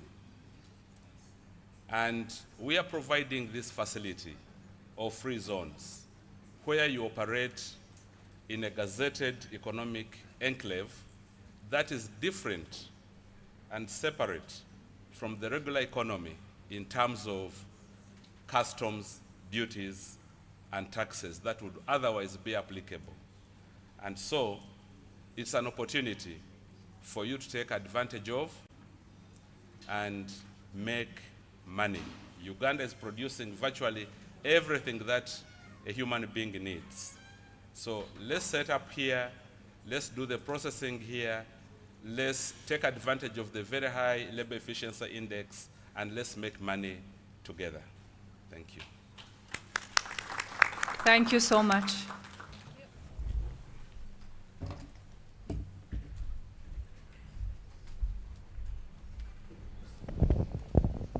Ladies and gentlemen, can we give Sharma and her team another round of applause? Thank you very much, Sharma. I'm just allowing you a minute to pick a glass of water, Sharma, because you have a panel that's coming up, but I'll buy you some time as I introduce one or two people, but also recognize our sponsors. First things first, we are streaming the entire session live. If you need access to the live platform, do let the Secretariat know. They will be able to share with you a live stream, so you can share with a business partner, a colleague, a friend, so they actually know that the activity happening here in Uganda is ongoing. I want to appreciate all the partners who've made this successful. So allow me to run through this list of partners who've ensured we are here and have supported the embassy to have this successful event. We'll begin with our very good friends, Modern Group, who've supported us. Round of applause, ladies and gentlemen. The other is One Mobility Group. One Mobility, thank you so much for supporting this forum. The other is Global Gases Group. Global Gases, thank you so much. The other is General Petroleum. General Petroleum, please stand for recognition. Round of applause, ladies and gentlemen. The other is Amer Power. Amer Power, please stand for recognition. Amer, do we have? I think they might be outside, but let's give them a round of applause. They might be watching online, so let's show them some love. The other is Lulu Group. Lulu Group, thank you so much, sir, for... I know you employ a lot of Ugandans, so we want to appreciate you for that.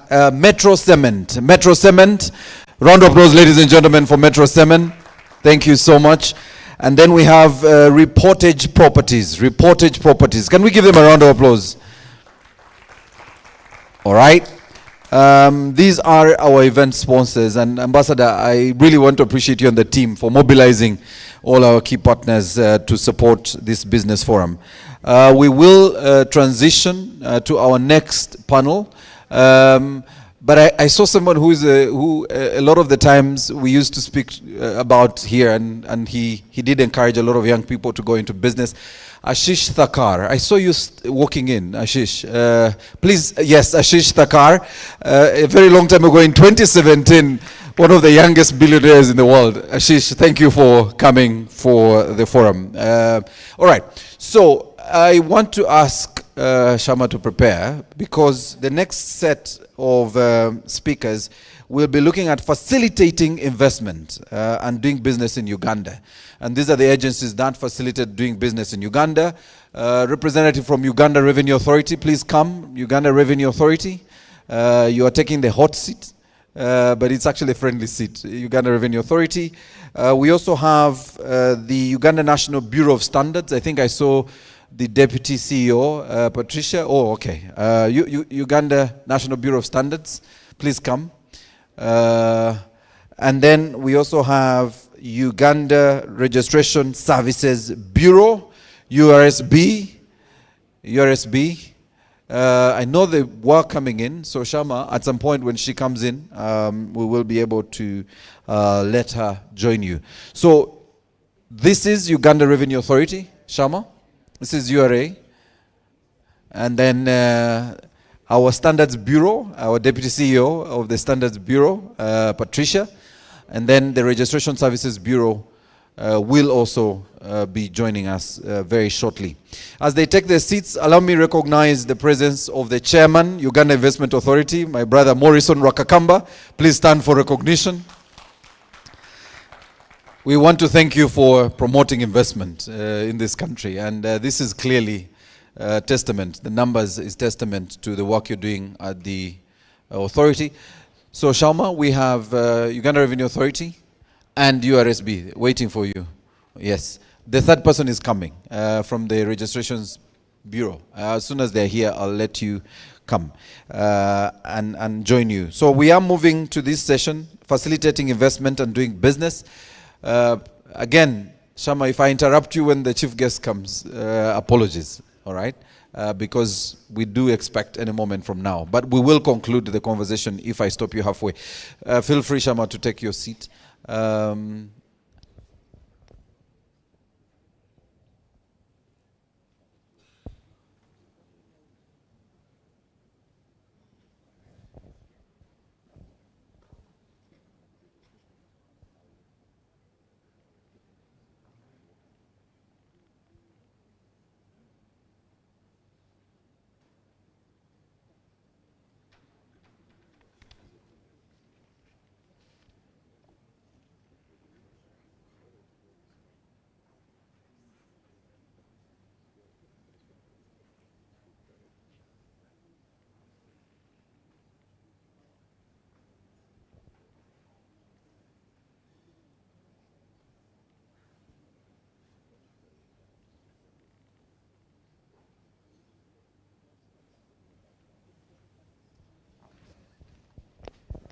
All right. Shama, you will of course be talking to Patricia. Our URA friend will introduce themselves. That's the taxman, so you be nice to the taxman always, because he may have to ask for your returns. He expects that if you get any income from this forum, you may have to pay income tax on that income. So be nice to him so he doesn't have to ask. And as soon as the Registration Bureau head is here, I will bring them to you. Over to you, Shama. Thanks, Maurice. So continuing our talks around investments, trades, and doing business, let's get into the practical aspect of it. So suppose a company wants to set up business here. How long does it take to set up shop in Uganda for, say, a small business? Would you like to go first, Patricia? Will you? Okay. Okay. Twaha. Okay. Good morning, ladies and gentlemen.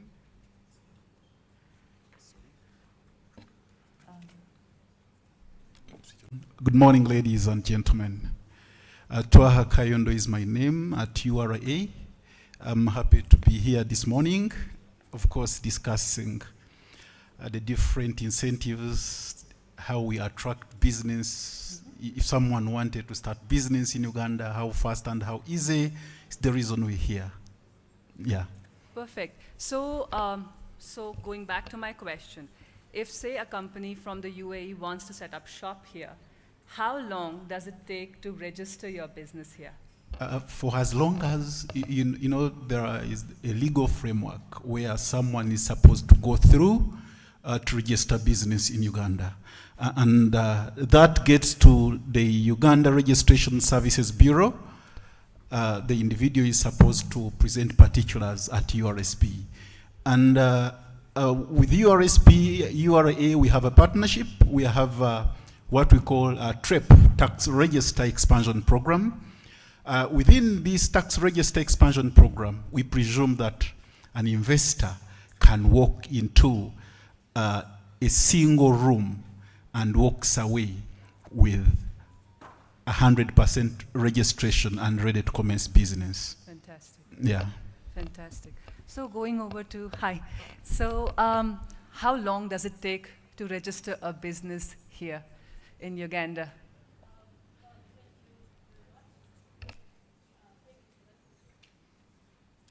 Thank you for the question.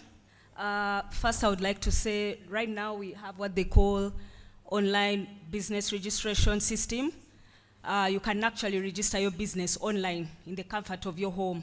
So definitely it takes 1 hour, approximately 1 hour to actually register your business. Wow. You don't have to do physical registration That's to come fantastic. to our office.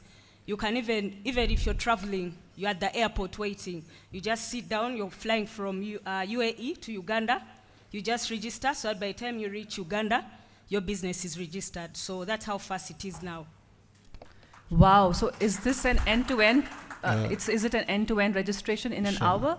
Yeah, it's in an hour because it's online now and it's a bit faster and easy to access. And it's the client who is in charge of that account, your business account. So everything is done by the client. You're submitted by the client. It's the client that enters that information about their company. So that's how easy it is. Wow, fantastic. Yeah. So could you, Patricia, could you elaborate on, say, the ease of doing, so generally the ease of doing business in Uganda and how that has evolved over the years? So say, you know, you could do a comparison between what it used to be and what it is now? Thank you very much. Just to give a bit of an example, and unfortunately where the institution I represent, I can't talk about meeting standards in 1 hour, unfortunately, but let's just say that in the past, we've had a lot of challenges with a lot of producers even knowing what standards are needed in the product that they're interested in. But over the years, this has changed. The awareness has grown. The competitive need has also grown. People have begun to understand that if you're going to export your products, you've got to meet the standards of the market that you're exporting to. And to do that, you have to start by meeting the standards here in Uganda. So we have, on average, had our very high percentages of products meeting standards in Uganda. From about only just under 2,000, that was prior to the COVID-19 period. Now we are heading to over 5,000 products that are meeting Uganda standards. And be advised that our Uganda standards are not just unique to Uganda. We have East African standards, which means if you're meeting the standards in Uganda, you have access to the whole of the EAC. Okay. We represent Uganda at ISO, at Codex, so we adopt what already exists. We don't have to start things again here in Uganda. So a lot has been done to improve the quality of the products, and we are seeing a larger number of our products being exported out of this country. Especially fresh fruits I've seen, you know, there's a clear increase in the supply from Uganda in the UAE.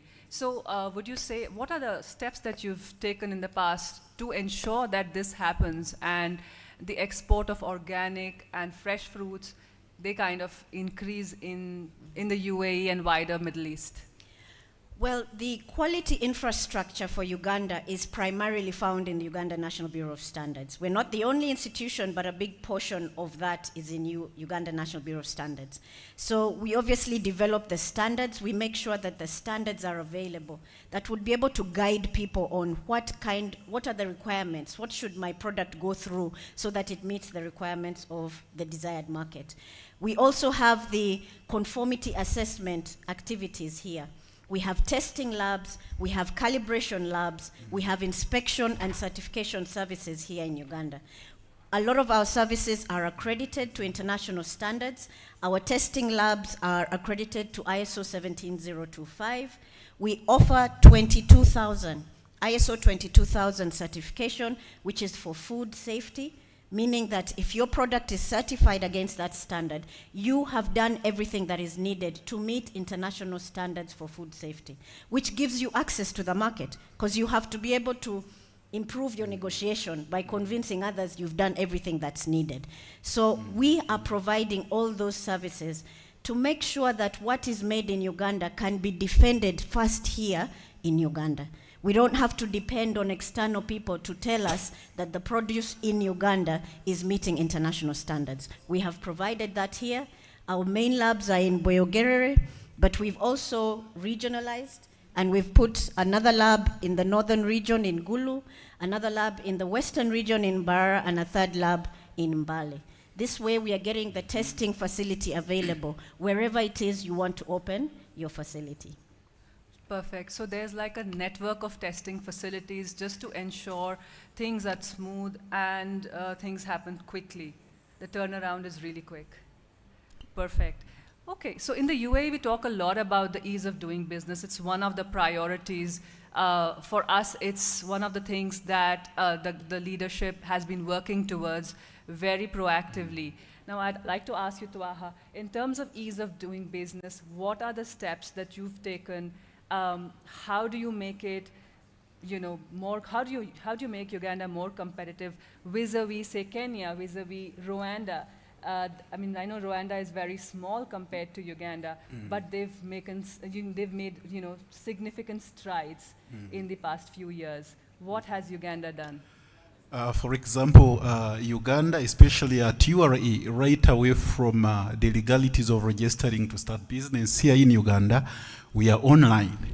That means that someone can be at the comfort of his bed and registers to have a tax identification number, which is the gateway to do business at UAE. Leaving that aside, there are many incentives that the government of Uganda has come up with to encourage investment in Uganda. You realize that through URA, there are many ways that we are promoting what the government has put up. For example, you realize that there are different incentives that have been given to different different products. For example, if you're going to deal in processing of agricultural products, Uganda is an agricultural country, and therefore we are promoting what is grown here to be processed and exported. Sure. So in the event that an investor is out there and he wants to come and invest in the agricultural sector, particularly in the processing of agricultural products, there is an incentive to that effect.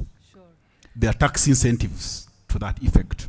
And then if you're going to deal in the manufacturing, for example, of pharmaceuticals, if you're going to deal in if you're out there in the United Arab Emirates and you want to come in Uganda and you set up, say, an automobile industry, you realize that we shall facilitate you with the tax incentives. You will have tax holidays.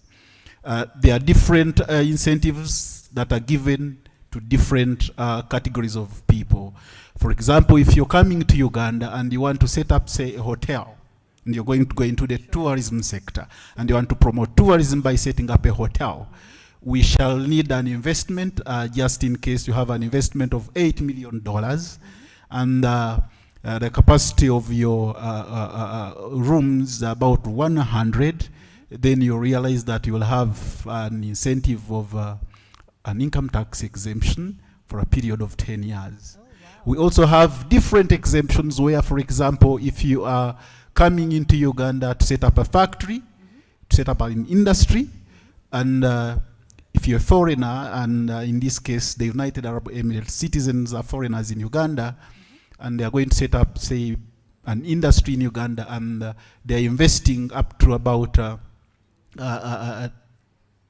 10 million USD. Right. If you're investing 10 million USD, and you're going to employ about 70% of your wage bill Ugandans, and you're setting it, say, within a radius of 50 kilometers away from Kampala, meaning you're going to, you're decongesting the city first of all, and then you're extending services to our people there, and you're giving them employment, then you'll get a 10 years income tax exemption. Okay, interesting. So do you need a local partner to set up business over here? Depending on the contractual agreements that you have, if you are a foreigner and in your contractual agreements you're setting up a business with a Ugandan, it is well. Because we also have an incentive for Ugandans. It depends on the capital base. For Ugandans, you realize that the capitalization is not as high as for a foreigner, because for a Ugandan we will want about 150 USD, and then for a foreigner is 300,000 USD. But so the question is, basically you can set up if you want to without a local partner. Yeah, definitely yes. Okay. Definitely yes. Okay, perfect. Yeah. Okay. Yeah. And for those who are there any sectors or industries wherein you mandate people to have a local partner? Not really. Not really that you must have a local partner. What we all need is, do you meet the above requirements? Are you setting up a factory within, say, the radius outside Kampala? Are you investing the required capitalization? Are you going to provide employment up to 70% Ugandans? Yes. Then you set the ball rolling. Sure, understood. So there are regulations around those, but you could have a setup without a local partner, but with certain terms and conditions. As long as you meet the terms and conditions, you can come as a foreigner and establish your farm here in Uganda, and you start production. Sure. Yeah. Great. So let's go to the success stories so far. Let's start with you. Any success stories that you want to share of industries that have moved to Uganda recently, and I mean the challenges that they had previously and how you guys helped them? We have so many success stories, but just to put it in general, make it a general example, we've had so many companies and interested investors, foreign investors from other countries, a big number, that actually use our system right now, that they don't even have to engage local people to actually do the registrations for them. The fact that we also implemented and introduced registration payments through the Visa card. So we've had so many foreigners actually registering local companies here in Uganda with us. So that's one of the main success stories we've had, without having people travel all the way from their countries or homes to come and register and then go back or look for agents. So that's one of the main success stories we've had, especially with this new online business registration system that we've introduced at URSB. Great. Patricia, over to you. Thank you very much. Again, like my colleague mentioned, the success stories have been quite a number. Just to say that the effort we've made within the East African region to harmonize our standards has helped a lot of people be able to come in and not just produce for the local market, but for the region as well.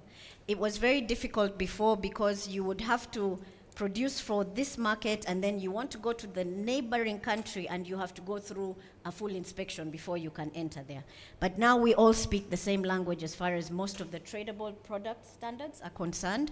And once you have the certification that we offer, that means you're meeting the requirements for the entire region and the entire market is yours to play with. So that's one of the success stories we've had. We've had a number of challenges with, again, when our quality infrastructure was not strong enough to be able to quantify, qualify the quality of the product before it has left here. It means that the produce leaves here, goes all the way to the destination market, and that is where it is condemned. You find out at that point that your produce had a problem, which you could have very well established before you left Uganda. So that creates, it helps you. You can imagine the cost, having transported the product there. Now you're not even going to sell it, it's going to be condemned, and you're going to pay for the destruction.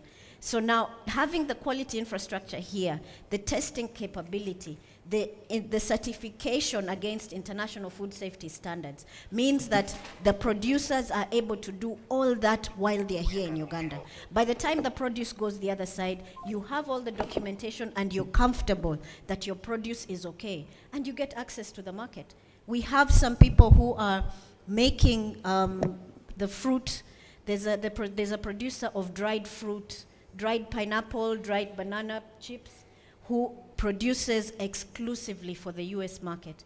And they just love that produce. And provided they meet all these standards we are meeting here in Uganda, the buyers in the US are very happy, and they will not take them without that certification. Sure. So now this buyer is making exclusively for the US market. Everything they make is going there. So we have a number of success stories once the producers understand the value of the standards. And we are fighting very hard to make sure that this is a competitive market. We can't have people investing in standards, competing in the same market with those who are not doing it. That's an unfair market, and competition Shama, is I'm about affected. to interrupt you. Thank you. As soon as those doors flag open, I was going to flag you. Yes, you want to just close your panel? Yeah, with that we conclude the panel. Thank you so much. Round of applause, ladies and gentlemen, for the panelists. Thank you so much. Thanks a lot. We just made, thanks. Thank you very much, Thank URA, UNBS, and of course URSB. Thank you so much for the conversation. Again, they are available in case you want to have one-on-one engagements with the Revenue Authority, our Bureau of Standards, and the Registration Services Bureau. They are all in this room, and they have stalls at the back. If you want to engage them, they are available. We are going to transition to our opening session. The Right Honorable Prime Minister has arrived and will be walking in very shortly. She's completing her stall exhibition tour, which is what's happening right now. And as soon as she walks in, we will transition to the opening session. We'll have the anthems, and thereafter our ambassador and the consul general to Dubai will address this particular session, and then we will invite the Honorable Minister for Investment, who will then invite the Prime Minister to speak to us. And that's the very brief session we will be having. But immediately after that session, and after the photos have been taken, we will have the session that is going to be moderated by our chair of the Investment Authority, that includes the Sharjah Chamber of Commerce, the private sector of Uganda, and the National Chamber of Commerce and Industry here in Uganda. That session will be just before lunch, and then we will transition after lunch to the parallel sessions. I will let you know where the parallel sessions will be taking place. All the halls are downstairs. We have the session on agriculture and agribusiness. We have a session on infrastructure, transport, real estate, and ICT. We also have a session on tourism and trade. And finally, a session on energy, minerals, oil, and gas. All the four will happen at the same time downstairs in the plenary rooms downstairs. I will introduce which room will host which session, and I will then advise the moderators to let their panelists know where those rooms are downstairs, so that that happens concurrently. I also then want to inform our guests who have been invited to our network, to our welcome dinner. Dinner will be at 7 p.m. and I will again mention where that is, but you can ask at the hotel reception where the dinner location will be, and that again is an invite-only event, and those guests have been informed and will be allotted where exactly they will be going for the welcome dinner. that will be hosted by our embassy. I want again to appreciate the various agencies that are represented here that are going to be engaging in the G2B and G2G meetings, but also our different business partners and leaders of industry who will be meeting their colleagues in the B2B sessions that will be happening later today and tomorrow morning. Our session again tomorrow morning, if you look at the adjusted program, which may not be in the conference booklet or the forum booklet, is that the morning session will have the B2B meetings and the G2B meetings and also the G2G meetings. That's from 9 to 11. And then we'll have the opening session at 11 tomorrow, where we expect His Excellency the President. Ladies and gentlemen, may we be upstanding to receive the Right Honorable Prime Minister of the Republic of Uganda. Right Honorable, you're most welcome. We want to thank you so much for joining us and finding time to officially open this second edition of the annual Uganda United Arab Emirates Business Forum being held here in Kampala. We welcome you, Right Honorable, and thank you very much for joining us. We will remain standing and have the anthems very shortly as soon as the Right Honorable Prime Minister has settled in. So let's remain standing. Ladies and gentlemen, we'll have the Uganda National Anthem and the East African Anthem. So let's remain standing, ladies and gentlemen. And I will then cue the anthems to be played very, very shortly. May we now have the anthems, please.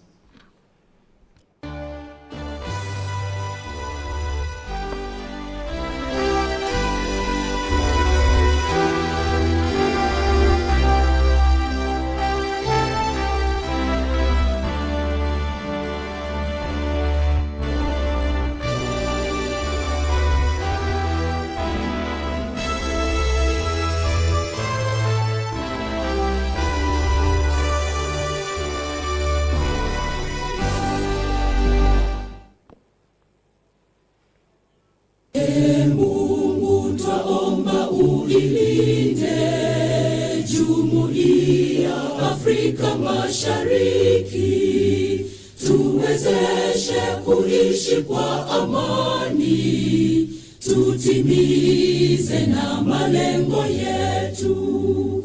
Jumuiya yetu sote tuilinde, tuajibike, tuimarike, umoja wetu ni nguzo yetu, idumu jumuiya yetu. May we take our seats, ladies and gentlemen. The Prime Minister of the Republic of Uganda, the Right Honorable Robin Nabanja. It's indeed a pleasure to have you here with us. Can we give the Prime Minister a round of applause and welcome here? We want to thank you on behalf of the Ministry of Foreign Affairs and on behalf of our embassy in the United Arab Emirates for joining us for this second edition, the annual Uganda UAE Business Forum. The protocol, Right Honorable Prime Minister, we have with us Right Honorable the leader of the UAE delegation, His Excellency Rashid Abdul Karim, who is representing the delegation from the United Arab Emirates. He is the Under Secretary of the Abu Dhabi Department of Economic Development, and your team, the Honorable Minister of Investment in the Republic of Uganda, Your Excellency the Ambassador of Uganda to the United Arab Emirates, our Consul General in Dubai, the heads of government agencies represented here. And Right Honorable, I wanted, with your permission, to recognize these agencies that are here to engage with our delegation from the UAE on doing business in Uganda. The Chairman of the Uganda Investment Authority, Morrison Rakakamba, the Director General, Uganda Investment Authority, Robert Muchiza, the Director General of the Uganda Export Promotions Board, Dr. Eri Twineo, the Executive Director of the Uganda Free Zones Authority, Hayes Kimomi, the heads of other agencies represented here. Right Honorable Prime Minister, we have Uganda Revenue Authority represented here. The Uganda Registration Services Bureau are represented here. The Uganda National Bureau of Standards, the Deputy CEO is here, Patricia. And we have all the other agencies, including KCCA, that is hosting us. The Executive Director of the Kampala Capital City Authority is here, and we want to welcome you. Can we give her a round of applause? She's hosting us in her city. Right Honorable Prime Minister, we have been here since 9 a.m. Having conversations and engaging with our visitors. We've had a presentation from the Investment Authority on the investment opportunities here in Uganda. We also had from the Uganda Tourism Board, the CEO was here, and she spoke to the opportunities in the tourism sector, but also was marketing Brand Uganda, or what we now call Explore Uganda, as a campaign to encourage as many of our Emiratis to come and visit this beautiful country. Right Honorable, I want to take the pleasure of inviting His Excellency the Ambassador and the Consul General both to come. The Consul General will come and start us off with his remarks. So I want to invite Ambassador Henry Maiga to come and make his welcome remarks, and thereafter invite the Ambassador.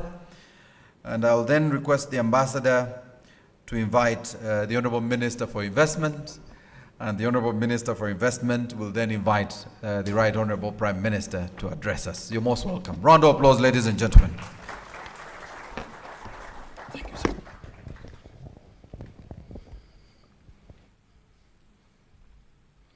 Right Honorable Prime Minister, Honorable Robina Nabanja, the Minister of State in charge of Investment, Minister of Planning, Minister of Finance, Planning and Economic Development, the leader of delegation of the UAE government, His Excellency Rashid Abdul Karim Al-Bushi, who is the Under Secretary of the Abu Dhabi Department of Economic Development, Ambassador Zake Kibedi, and all protocols reserved. Right Honorable Prime Minister, the UAE Business Forums are annual events that resonate perfectly well with Uganda government's commercial and economic diplomacy initiative. That initiative broadly aims at achieving a number of objectives, namely attracting foreign direct investment, promotion of Uganda's tourism potential, facilitating technology transfer, mobilizing Uganda's diaspora for development. Right Honorable Prime Minister, I must add that the team you deployed in the UAE is equal to the job as enumerated above because of the many achievements that we've made in a couple of years that are gone. Uganda's participation in the Expo 2020 Dubai saw friendly relations between Uganda and the UAE grew by leaps and bounds, and so were the commercial transactions. The esteemed inaugural Uganda United Arab Emirates Business Forum was held last year in 4 Emirates of the UAE, namely Abu Dhabi, Dubai, Sharjah, and Ras Al Khaimah. It was graced with the attendance of senior government officials from both Uganda and the UAE. Right Honorable Prime Minister, this forum's theme is Uganda, the gateway to doing business in the East African Community region. And for a purpose, we will actively work towards achieving the objectives, which have put in a summary form above, but namely for purposes of repetition, to facilitate and foster dialogue amongst officials from the governments of Uganda and that of the UAE, as well as business communities from both countries. That way we believe both economic and commercial transactions between our two sister countries will burgeon exponentially. And number 2, to mobilize both the private and public investments in priority sectors of Uganda. Number 3, create partnerships and pathways that have the potential to boost exports from Uganda to the UAE. And of course, Right Honorable Prime Minister, allow me to quickly, in the interest of time, enumerate the investment priority areas of Uganda. Number 1, commercial agriculture and agro-processing, stroke industry. Number 2, tourism. Number 3, energy and minerals. Number 4, oil and gas. Number 5, manufacturing. Number 6, infrastructure and public transport. Number 7 is health and education. And number 8, real estate. My job was cut out and was namely to give that background, Right Honorable Prime Minister, and also to spell out the objectives of this forum. I thank you so much. And may I take this opportunity to invite Ambassador Zake Kibedi to come and make his remarks. Thank you.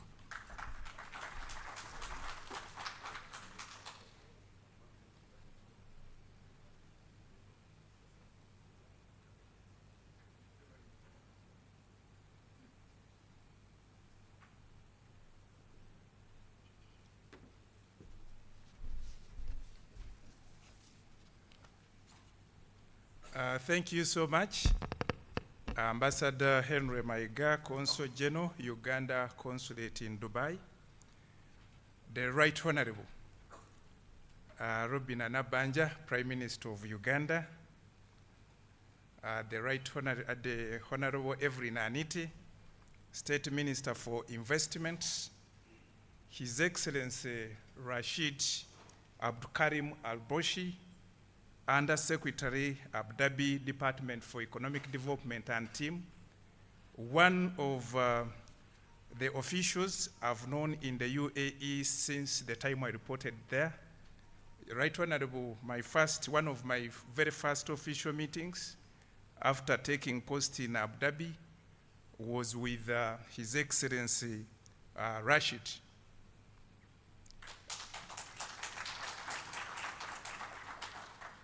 And the group that has come from the UAE, including Adinok, Sharjah Chamber of Commerce, the companies, Right Honorable, I'll read the companies that have come, the list, I have the list here, from the UAE. Colleagues from the embassy and the consulate, can you quickly stand up for recognition that have been behind or collaboration and working with other teams?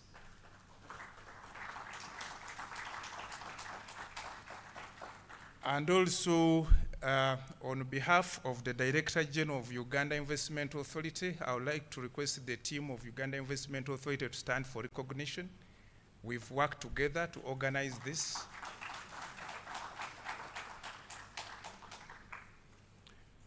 Heads of government institutions and departments present. Uganda Investment Authority has already given, you've seen the Director General, he has made a presentation. The chief host here today, the Executive Director of Kampala State Council Authority is here with us, Madam Dorothy Kisaka. Your seat is here. I don't know why you said that. You are our host.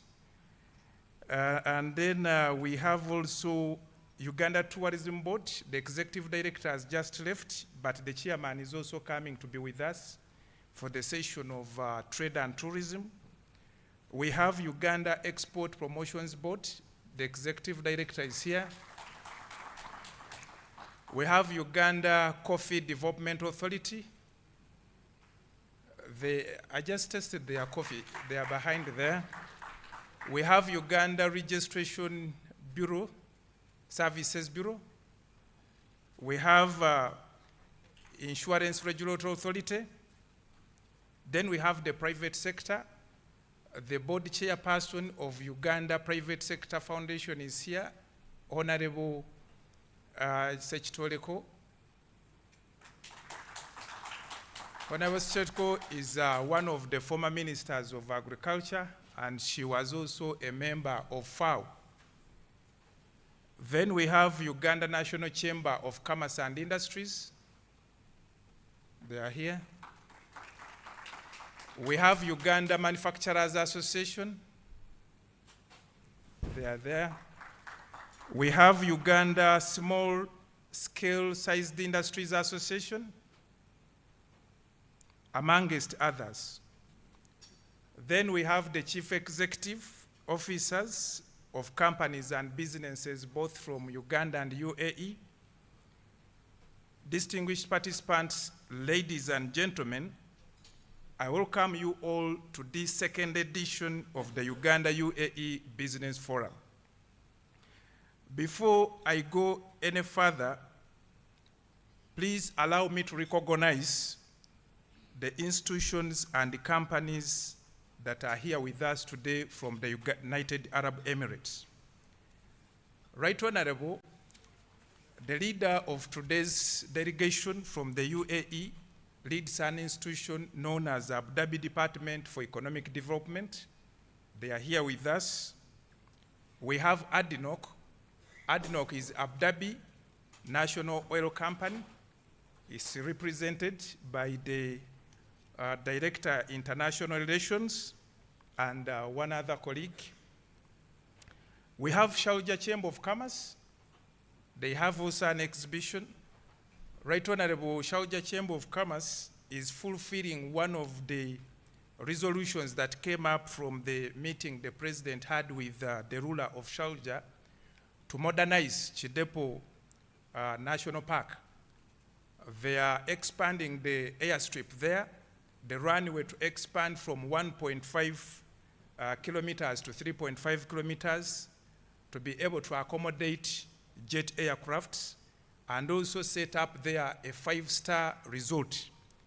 This is going to help us in attracting more tourists from the UAE to Uganda. We have Modern Group. They are our platinum sponsors together with One Mobility Group.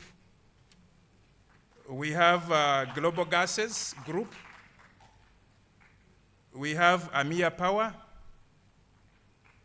We have Lulu Group. Madam Right Honorable, Lulu Group is the largest retailer in the United Arab Emirates. They have over 80 retail shops in the UAE and 230 in the Middle East. We have Geno Petroleum. Geno Petroleum, Mr. Taj is there. We have Metro Cement. We have Fibrant Group. Fibrant Group is here. We have Net Carbon Vision. They are here. We have Reportage Properties. We have Al Otaiba Group. We have Y9 Bank. We have Solar Power. We have VFC Group, VFC. We have Gulf Contractors. We have Razi Muhammad Trading. Universal Multipurpose. Universal, I saw your stall there. And then we have Algorithm Research. Shama is here. Thank you. Today and this week is so special for economic enhancement between Uganda and the United Arab Emirates. Uganda and UAE enjoy a very strong and special bilateral relationship that officially started in 2009 when Uganda opened up its diplomatic mission in Abu Dhabi and UAE reciprocated by opening up theirs in Kampala in 2011. Since then, the relations have been growing from strength to strength. To widen and broaden the relationship, Uganda and the United Arab Emirates have signed a number of memorandum of understandings that include promotion and reciprocal protection of investments, avoidance of double taxation, agricultural cooperation. On behalf of UAE government, it was signed by the lead of delegation today, among others, which also there is one on economic cooperation and labor cooperation. Among those that are yet to be signed there is one on sharing experience on government development and modernization. This is going to be signed at the sidelines of the World Government Summit scheduled for February next year. It is with great honor and pride that the Republic of Uganda is hosting this mighty business community and visitors from the United Arab Emirates for this second edition of the Uganda UAE Business Forum. I would like to particularly commend His Excellency Rashid Abdul Karim and Abu Dhabi Department that proposed the second edition of this forum to be held in Uganda. So today, the arrangement started with the suggestion from the leader of the delegation. And he assured me that if it is held in Uganda, he will lead the delegation, and indeed, he has walked the talk. Thank you, Your Excellency. This landmark event is the first of its kind to be held in Uganda and is intended to boost efforts to build on the excellent relations that currently exist between Uganda and the UAE, to attract foreign direct investments, technology transfer, tourists, promotion of trade, amongst other benefits for both countries, for mutual benefit of both countries. Like, for example, right honorable, when we talk about technology transfer, Amia Power is going to set up a plant, renewable energy plant in Karamoja, which is going to be hybrid. During daytime, it will be generating 120 megawatts from solar, and then at night, 80 megawatts from wind. So that's the technology, an example of technology transfer that comes with this kind of collaboration and cooperation. As you are aware, post-COVID, Uganda has registered a total of 185,253 international passengers in July 2023, with 93,727 arrivals and 91,526 departures. This is an average of 5,975 passengers daily. This is the highest passenger traffic ever recorded at Entebbe International Airport. I wish to state that the majority of these passengers are taken by airline carriers from the UAE, including Emirates Airlines, Air Arabia, Fly Dubai, and also from here, Uganda Airlines. I don't know if the CEO has arrived of Uganda Airlines, but, Right Honorable, we are in discussions with Abu Dhabi Department of Economic Development to connect us with Etihad Airlines to see if they can revamp their direct flight between Uganda and Abu Dhabi. We want to link them, Etihad and Uganda Airlines, to discuss how this can be possible, how it can be achieved. Because in Abu Dhabi, we have approximately 35,000 Ugandans living and working there. So when they are connecting to Uganda, they have to go through Dubai or through Sharjah.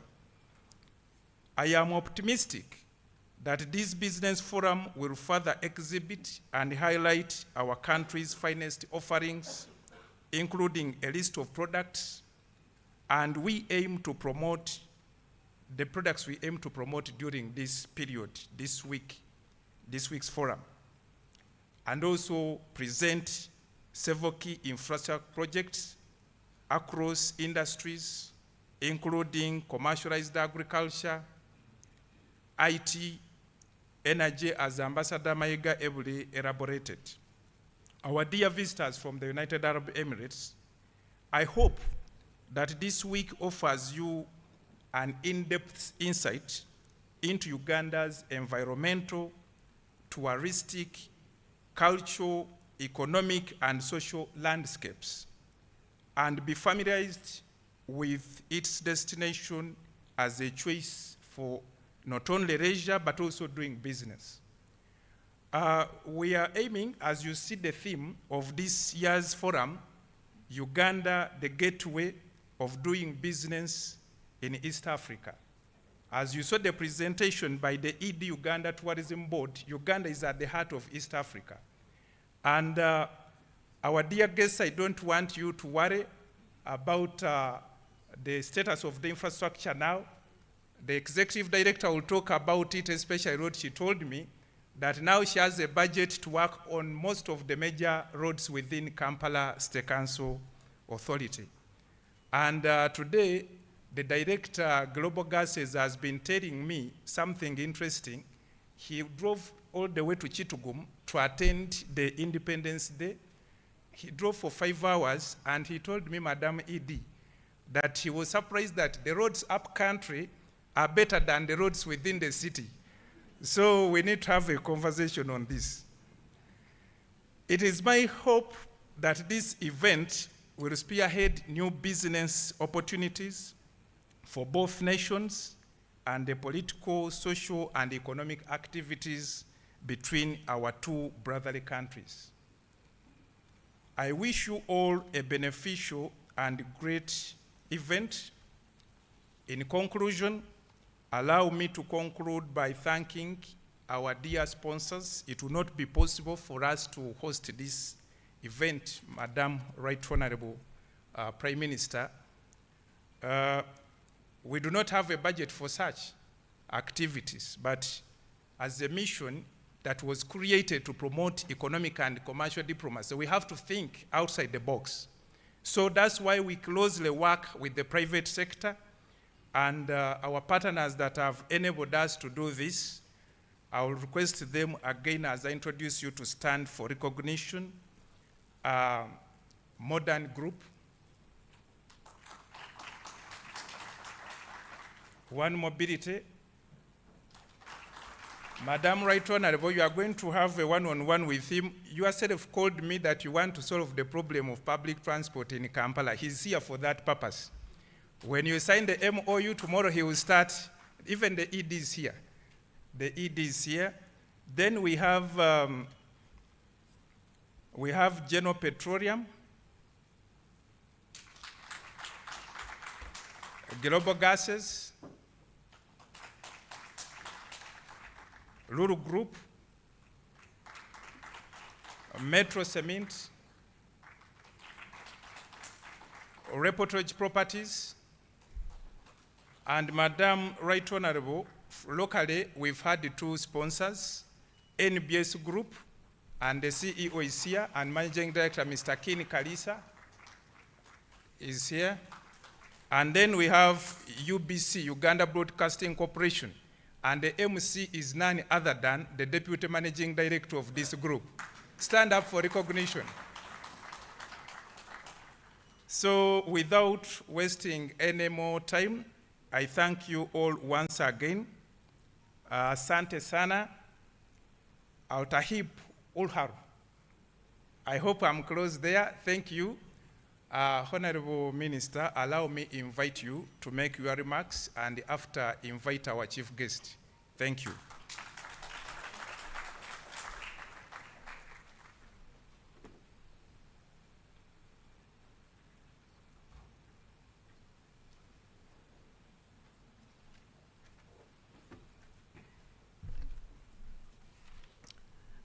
The Right Honorable Prime Minister of the Republic of Uganda,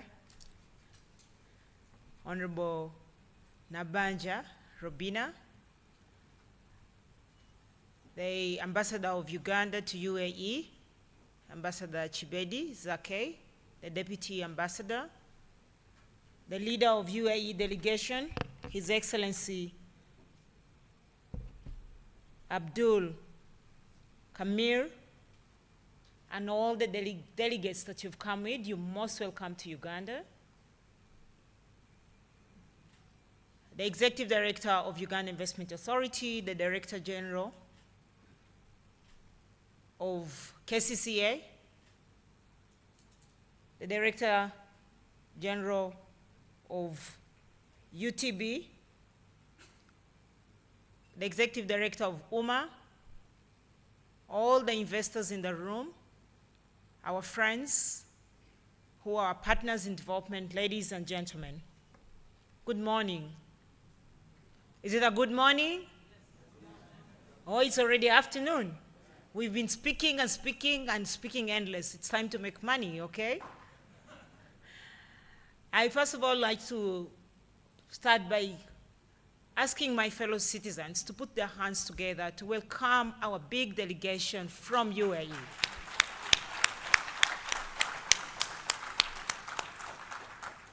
We are so grateful and humble that you have come to Uganda, and you are most welcome to the Pearl of Africa. And this is not said by us as Africans, this was said by Winston Churchill. So you are very sure that you are in the best part of Africa. And I want to tell you, I read the Bible a lot. The Bible was talking about the promised land. People thought that it is actually Israel, but if you look closely, it is Uganda. And I say this because from Abu Dhabi, the Emiratis recognized Uganda as the best investment destination in East Africa. Thank you very much for honoring us with that. Now you have come to Uganda, the place that you ranked as the best destination for investment. I also want to give the good news that not only are we the best investment destination in East Africa, but we have been ranked by the Oxford as the best destination for you to get reward on your investment. Now, knowing friends from UAE, you know money, and you talk money, you live money. And therefore, all you know that you do is that for every investment, and this is said by your ruler, that you must be very strategic and get return on investment. So the good news for you is that if you choose to invest in Uganda, you will get return on investment. And your own residents, like Ashish from Modern Group, will tell you that he came to this place with only 10,000 US dollars, but today he's having 8 different industries, which are multi-billion. Please, Ashish, don't shame me, stand up for evidence-based. This is Exhibit 1. From a distillery, he's moved to having tiles, the best tile that we have in the whole of East Africa. By the way, Dubai standard. Dubai standard. And everybody knows the Dubai standard tiles. They're now made here in Uganda, and thank you for giving us such investors. Ladies and gentlemen, I'll be speaking tomorrow. Today, I want to give the honor and the privilege for our hardworking, the most hardworking Prime Minister, and put your hands together and receive Robina Nabanja, the Prime Minister of Uganda, to give us an elaborate speech as you wait to hear from me tomorrow. Thank you.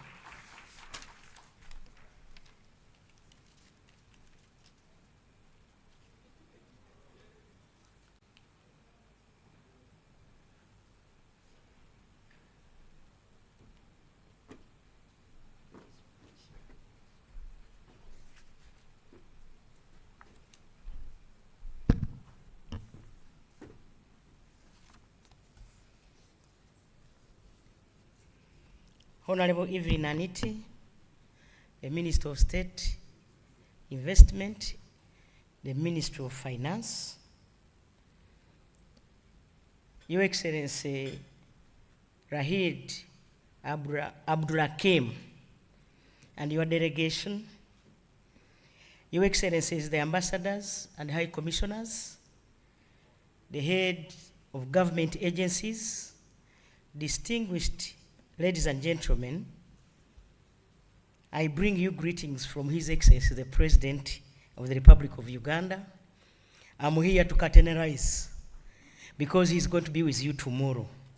And I'm here to show you that government of Uganda supports the private sector. I wish to thank the organizers of this investment and business forum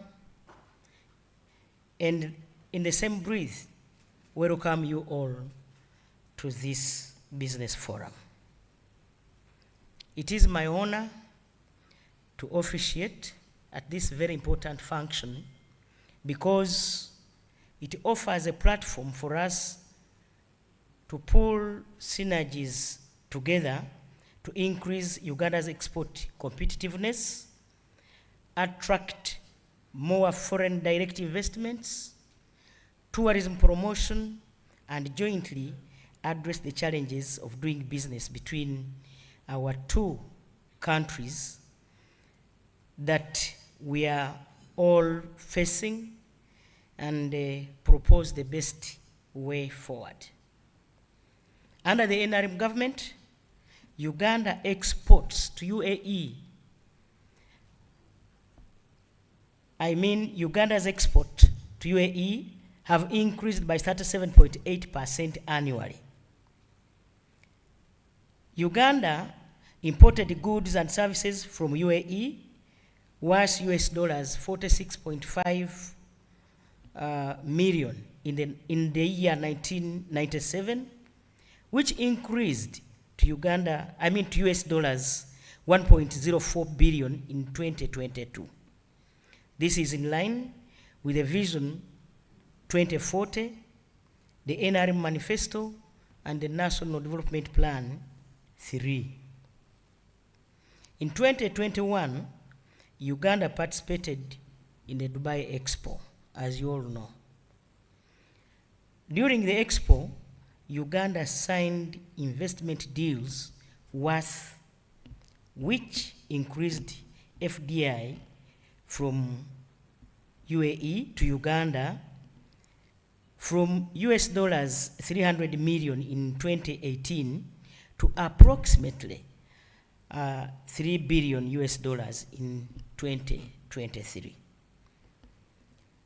Uganda exported goods and services to UAE worth 562 million US dollars in 2020, which increased to over 2 billion US dollars by the year 2022, with the highest export being gold, fish fillets, and dried legumes.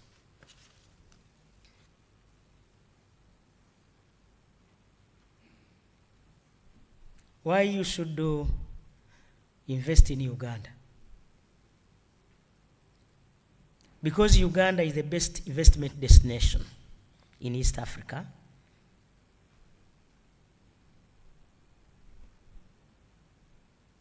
And this is by the annual meeting that took place in UAE in the year 2023, this very year.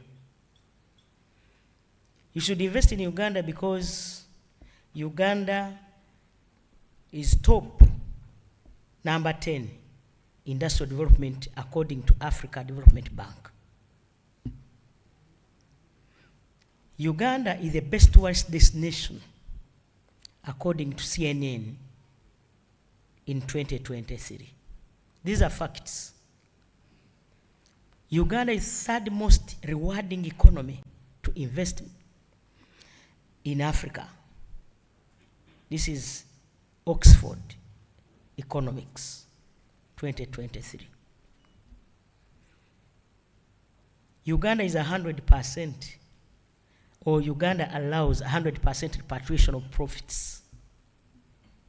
Uganda is the second most biodiverse country in Africa.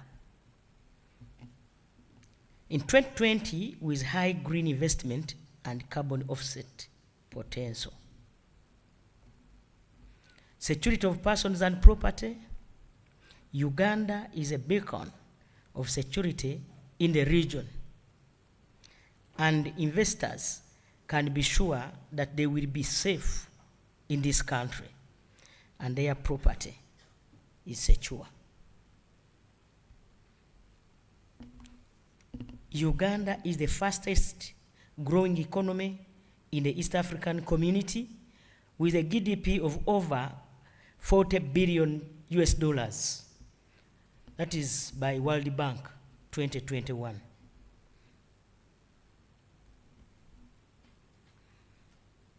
and forecasts economic growth at 6.2% in 2023. Quota-free and tariff-free access to regional and global markets. East African community is about 300 million people. COMESA is over 600 million people. The Africa Continental Free Trade Area is 1.3 billion people. Africa Growth and Opportunity Act, USA market over 6,000 products. Trade deals with the European Union, everything but arms.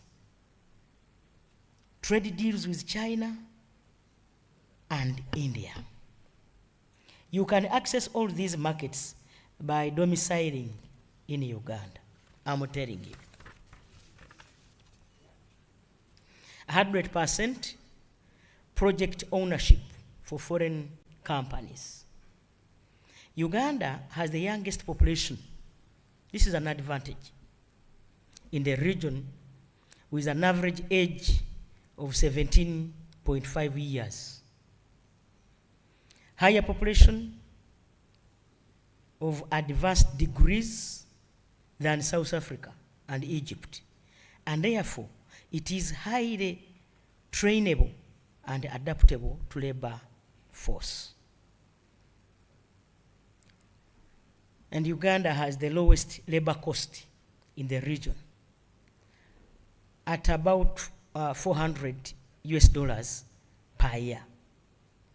In addition to the above, Uganda has attractive tax and non-tax incentives. The non-tax incentives include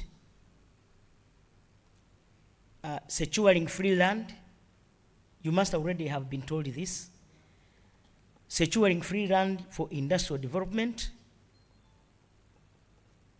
Securing free land for agricultural development, that is commercial farming and value addition. Access to lower tariffs for power for investors in the industrial parks.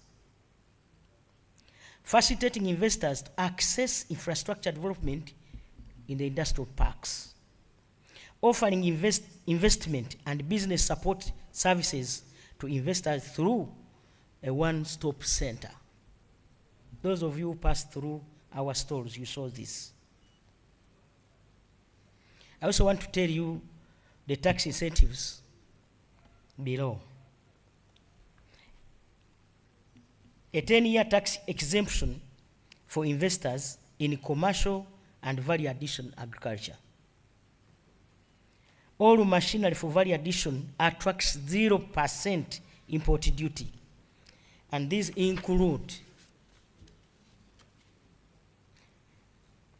a 10-year tax holiday for all the manufacturers of consumer and capital goods who export 80% of the capital and consumer goods beyond East African Community partner states. All goods imported for use in hotels and tourism attract zero import duty. That is full exemption on import duties. That's what I meant. 100% deduction on income tax for scientific research expenditure. A person who incurs expenditure for scientific research gets 100% deduction of income tax. 100% deduction of income tax for training expenditure. Employers who train permanent residents all provide tertiary education not exceeding in the aggregate 5 years. Supply of any goods and services to contractors and subcontractors of hydroelectric power, solar power, geothermal power, all biogas and wind energy projects is exempt VAT.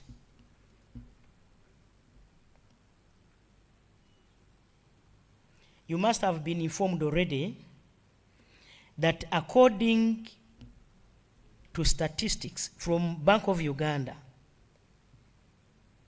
the Bank of Uganda report as of November 2022, Uganda's debt to GDP ratio increased to 49.7%. This is an indication that activities like investment forum that promotes Uganda's exports remain more than crucial to our economy. Ladies and gentlemen, as we deliberate in the course of this business forum, I wish to implore our counterparts from the United Arab Emirates to consider the following. 1, the increased market access for more Ugandan products to UAE market. Number 2, consider establishing joint permanent commission and joint economic commission. The above frameworks are the principal forums for strengthening and reviewing bilateral relations between countries in all fields under the 3 clusters of 1, political, 2, economic, and social matters. As you all know, JPCs and JECs are the only practical forums that will allow the 2 countries to exchange information for promotion of trade and services, mutual exchange visits of business delegations like this one, conducting market research and trade exhibitions on a reciprocal basis. It is my hope that the 2 countries will consider the possibility of joint negotiations for market access at major international trade agencies. This will strengthen our negotiation power. Your Excellencies, ladies and gentlemen, I wish to recommend the following strategies in which we can mobilize resources for national development. Increase exports through export promotion and import substitution. Increase foreign direct investment.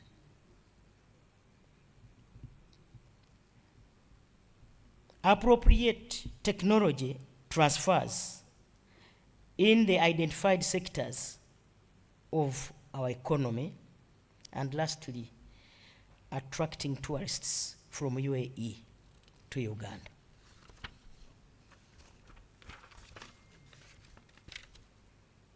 I've also been informed that the major challenges faced by Uganda include quality, quantity, and the required standards.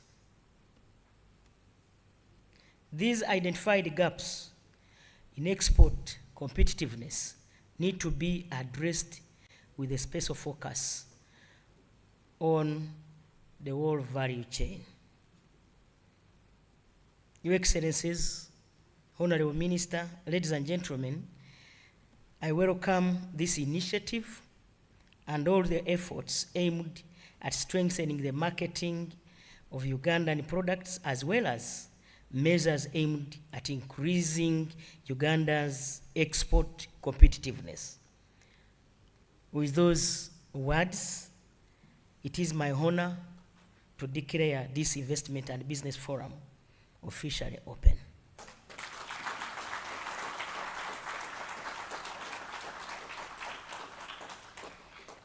I wish you successful deliberations for God and my country.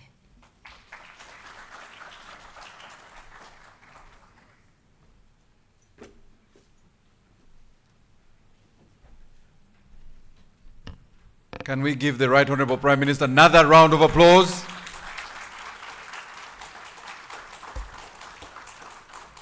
Right Honorable, thank you very much. We will request that you take your seat, Right Honorable, and just allow us to do one or two things before we request for a group photo. But before that, allow me, Right Honorable Prime Minister, since the forum is being held in this capital city, Kampala, I will humbly request the Executive Director of KCCA to come and make her presentation. The presentation will be very short. Immediately after that, I'll request the Chair of UAE, who will then have a very small discussion with the representative of the Sharjah Chamber of Commerce and the Uganda Chamber of Commerce, and then we will close. But may I begin with the Executive Director, KCCA. Can we give her a round of applause, our host here in Kampala? And Right Honorable, we want to show you that you deployed the right person.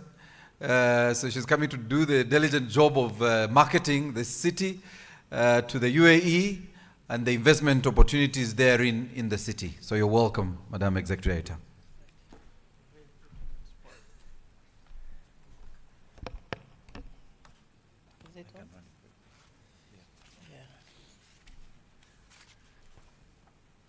The Right Honorable Prime Minister, what a joy for me to make this presentation when you are here. Thank you so much for stirring up our hearts with your very insightful talk. The Honorable Minister for Investments, Your Excellencies, distinguished ladies and gentlemen. Let me start by saying what a joy to welcome you in Kampala City. And I thank the team, the organizers, for choosing Kampala to host the second edition of the UAE Business Forum under the theme, The Gateway of Doing Business in the East African Community Region. Because of the time constraint, I will not dwell on every single aspect of our presentation, but Right Honorable Prime Minister, I want to highlight the fact that we need to build a resilient city. Cities all over the world now are focusing on resilience. Can the city be able to serve its residents, its citizens, to be fruitful, to be prosperous? And can we, by the year 2050, host another 10 million people in Kampala? Those are the questions that governance structures should be addressing right now. Kampala, as you have rightly stated, is the very fast growing city. It's among the fastest on the planet. We have 5 divisions, which are like 5 different cities in their own right. We have Nakawa, Machindye, what are the others? Ruvaga, Central Division, and Kawempe, which some people call the Republic. The profile of Kampala City. During the night, we host about 1.5 million people who stay within Kampala City. But during the day, we have over 4 million people who do business. As you know, over 60% of the city's contribution to GDP comes from within the city. So that explains why we have so many people going through the city every day. It's expected that by 2040, we shall have 10 million people in the city. The current urban population growth rate is 5.2%. That's a great opportunity for us in terms of the goods and services that Kampala needs. We have a vision that says to be a vibrant, attractive, and sustainable city. The key word attractive there is we want to go towards being a smart city. We are serving a population, as the Right Honorable Prime Minister has said, most of them are very young, and they want things which are smart, attractive, they want technology that works. And in terms of sustainable, we are saying resilient. Climate change is one of the challenges that globally cities are facing, so we want to build a resilient city. Our mission is to provide quality services to the city, and our core values are as stated. Now, there are several opportunities, investment opportunities in Kampala, but we are focusing on 8. The first one is infrastructure. In infrastructure, we are talking about our roads. Somebody made a comment about the roads up-country being smarter than those in the city, and that has been a strategy or a direction of the NRM government to ensure that the roads around the nation are doing well. The roads, the drainages, and the lighting, those are the opportunities we have around infrastructure. We have a waste management opportunity. I'll be explaining a little bit later. Tourism, sports, real estate, urban agriculture, and human capital. With regard to roads, Kampala has 2,110 kilometers, but of that, only 30% is tarmacked. So there is an opportunity of 59% of the roads in Kampala need to be worked on. The target is to improve connectivity and reduce the travel time. Our roads congestion and state slows down the ease of doing business. So we'd like to improve that. So road construction, road maintenance, the need for flyovers, and supply of road equipment, those are very, very key in the city. Drainage, we want to promote the use, first of all, let me talk about the cars. Promote the use of high passenger volume public transport, and we welcome One Mobility and the global buses so that we can evacuate a large number of people at any one single time. Yes, we love the borders and the taxis, but we need even larger vehicles that can evacuate at a faster rate. We have investment opportunities in light rail, bus rapid transit, and drainages. Drainage is a big one. We as a city are situated in a tropical country. We love the rain, but also comes with its own challenges. The president was yesterday talking about the use of wetlands and the fact that many people have built in wetlands. So there is an opportunity there, reclaiming our wetlands and making sure that our drainages are working effectively, drainage construction, desilting, and supply of equipment. Street lighting is another big area that in Kampala, we need over 45,000 lights alone without looking at the greater Kampala area. So there is an opportunity there. We need, under the public-private partnership, we need design, build, operate, transfer arrangements. Opportunities exist in construction of modern public transport terminals with multi-storied parking facilities as a strategy for decongesting the narrow roads. Waste management is a big one. GKMA, the Greater Kampala Metropolitan Area, we generate over 4,600 tons of garbage every single day.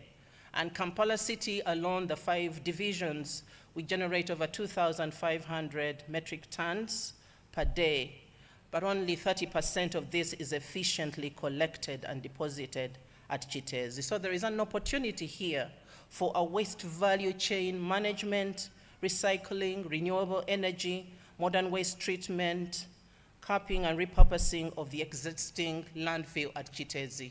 We have already acquired land towards this, but we need investors in this area. Tourism is the next one, but I won't labor that since my colleague from the tourism board has already talked about it. But Kampala presents a great tourism destination and would like to explore that a little bit more.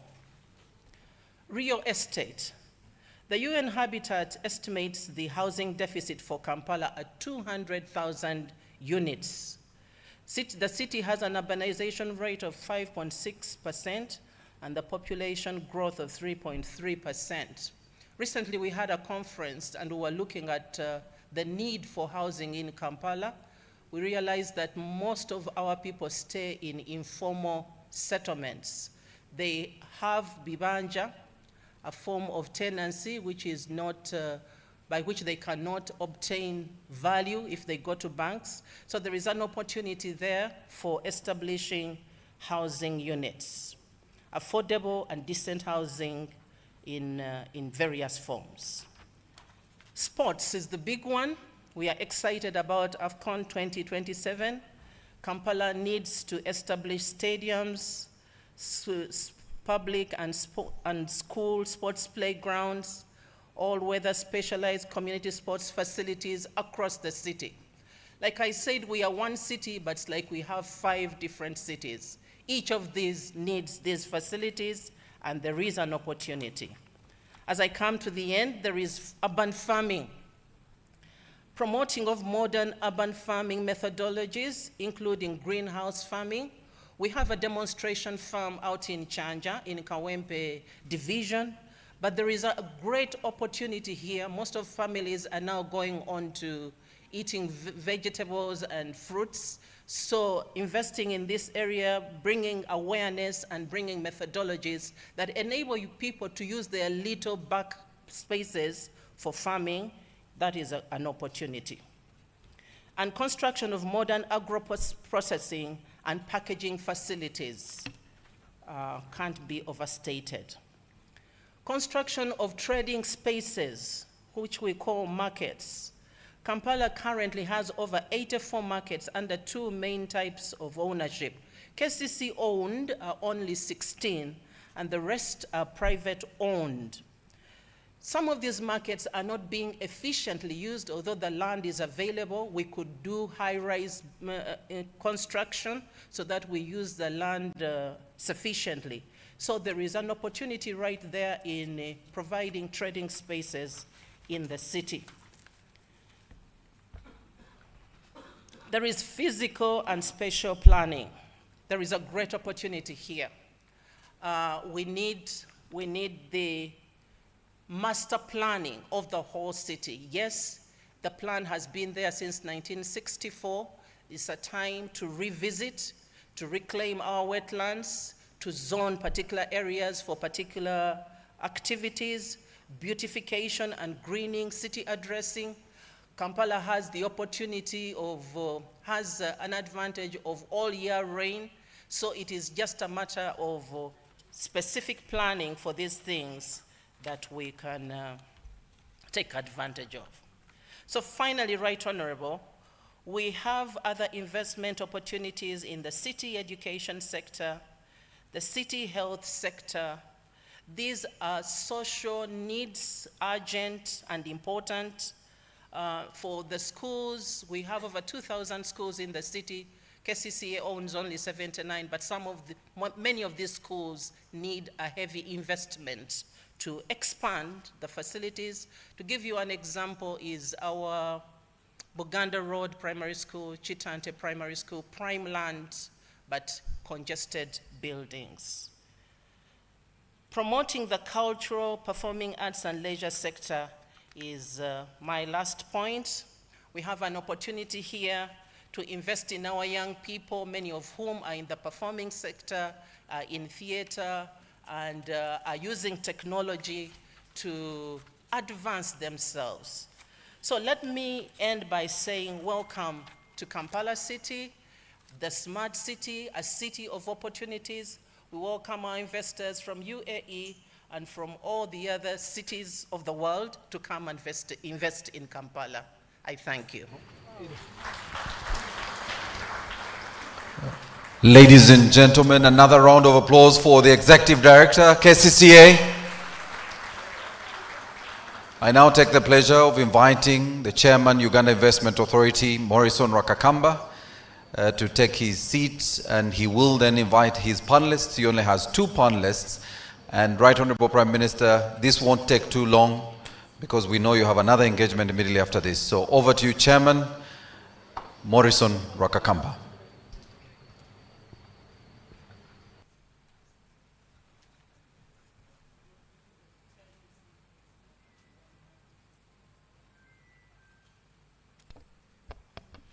Thank you very much, Maurice. Right Honorable Prime Minister, protocol observed. Let me take the honor to invite my panelists who are going to be looking at questions of promoting and facilitating partnerships and investment between Uganda and the United Arab Emirates. Let me have Jimmy from the Uganda National Chamber of Commerce and Industry. Jimmy Olenge, come and take your seat.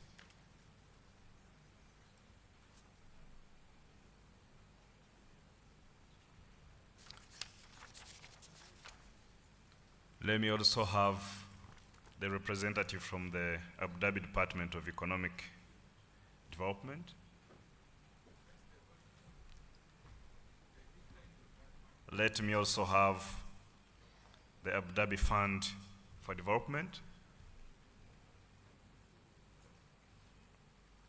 Let me have somebody from the Dubai Chamber of Commerce and Industry.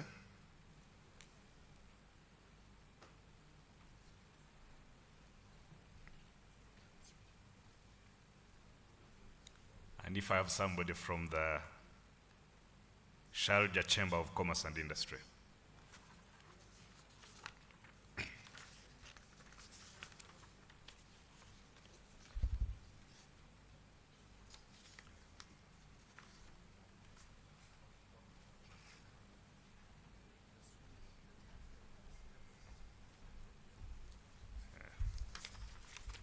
So very excited to have all of you here. So from Uganda National Chamber of Commerce and Industry, as the umbrella of the private sector in the country, how do you look at, creating a deeper relationship between Uganda business practitioners, investors, and the partners in the UAE? Thank you very much, Chair and audience. My name is Olanya Olenge Jimmy. I know it's a difficult name, but bear with us. Olanya is a bit common. Olenge is difficult. Some people may not pronounce it well. So I'm comfortable with Olanya than Jimmy. I think from where we sit, the most important thing that we should look at is partnership. We have a business partnership, especially using the umbrella bodies like the Chamber of Commerce. Because as you know, almost every country has Chamber of Commerce. And Chamber of Commerce, by its nature, is private membership based. Most of them are business people, not most, all are business people. And in some countries, they put a Chamber of Commerce, industry, and agriculture. But I think that is the major thing. We need to partner because our business people, to generate income, they need to partner. Without partnership, we cannot. I think that is one of the most things. Secondly, linkages. We as Chamber of Commerce, all over the world, should participate, and that's what we have been doing, in linking our business persons from within our countries. Of course, we know as we link, there are certain challenges that come by. And these challenges are basically brought by those dubious persons who pretend and they spoil the business. And Chamber of Commerce from wherever can verify from wherever they are, from their country, whether that person is genuine or that, by person here I mean business, is genuine or not. And that's linking. Because if we do not link, then we are having problem. That's why we are supporting so much this B2B, business to business, like we're going to have it tomorrow and in other places. And I think those are the major thing I look at from this side. Thank you very much, Uganda National Chamber of Commerce. Let me turn to Adi from the Sharjah Exports. You are the director there, you're dealing with exports, you're looking for imports. Since you arrived in this beautiful country, how are you engaging in terms of the partners you expect to have, that strengthen the bilateral trade between Uganda and the UAE? Thank you. Thank you, Your Excellency. The Sharjah Export Development Center started in 2015. And from that point forward, we straight away looked upon which countries and markets to go for. we started the first trade mission straight away to Uganda because we saw the opportunities, especially when it comes to the opportunities of growth, infrastructure, and moving forward into the actual population being the youngest age-wise in Africa as well. We believe that Uganda was the gateway to entering the African market, the East Africa community, and then also COMESA. We had partnered with many entities, government entities in Uganda, signed many MOUs, and that we believe that every time that we come here to Uganda, we have found opportunities for us to grow from our side and as well from the Ugandan side. Thank you very much. You know, he has talked of signing the deals, signing the partnerships, and looking at Uganda as the gateway, you know, for trade, you know, for business, for investment. And you being here definitely does affirm that. Thank you very much. Let me now turn to Mr. Arafat, who is the Executive Director of the Industrial Department Bureau. And we have talked about the industrial parks we have in this country. We have also talked about the free, you know, trade zone areas. And we know that there is a lot of experience from where you come from in terms of, you know, deepening industrial development around industrial parks. What do you see as the drivers where we can share experience and have, you know, more investors coming to Uganda? Thank you very much for the question. First of all, I would like to thank the Ugandan government for hosting the UAE delegation. It's my first time to visit this beautiful country, and I was amazed when I landed to see the greenery of the country, which gives indication of one of the potential sectors that we can cooperate on. I don't think you need much to learn from us. We are already on the right track. From the presentations, really, I'm serious. From the presentations in the morning that I saw, from the investment office, from Your Excellency, the Honorable Prime Minister, and the ministers, and the ambassador, you have presented this morning the correct infrastructure, plans, and the numbers and the figures, the facts that you've mentioned, being the third in the world to ensure a return on investment for any foreign investment. That's very significant. So you're on the right track. However, no one is perfect. In UAE, in particular in Abu Dhabi, we have been blessed with a very wise leadership. From the beginning, we also were blessed with oil and gas, and still blessed with oil and gas and energy. But the government, because of the wise leadership, has committed itself to diversify the economy. Today, as we speak, Abu Dhabi in particular has established what we call the Abu Dhabi Industrial Strategy, which the main aim of it is to diversify the economy towards non-oil sectors, more into that area. And it's also planning to double the contribution of the non-oil sector by 2031, only 7 years from today. It's a short time, but the targets are very ambitious. Now, to do that, to achieve our targets, we need to cooperate with countries like Uganda, countries that have demonstrated so far a willingness from the political level, an infrastructure, a wealth of resources, and a good start towards achieving higher aspirations. What we have done in Abu Dhabi, we have studied all the industrial sectors with their value chain. And it's very obvious no one can do everything. However, what we can do with Uganda is to agree on where we can share the value chain of each industrial sector. What I mentioned about the greenery, for example, you are blessed today with everything. Before you had you had greenery, today also you have oil. So mashallah, we say in Arabic, mashallah. You have it all. And we can share that with you. We can create businesses from the industrial side, economical businesses, that partially are being, the value being here in Uganda, and the rest downstream side can be in Abu Dhabi, where both countries, both states can benefit from that. So this is one of the key areas that we can cooperate. We're also working a lot. We have a big experience in oil and gas. And I know you guys are growing in that area, and you will need support. That's why our friends from ADNOC are here as well.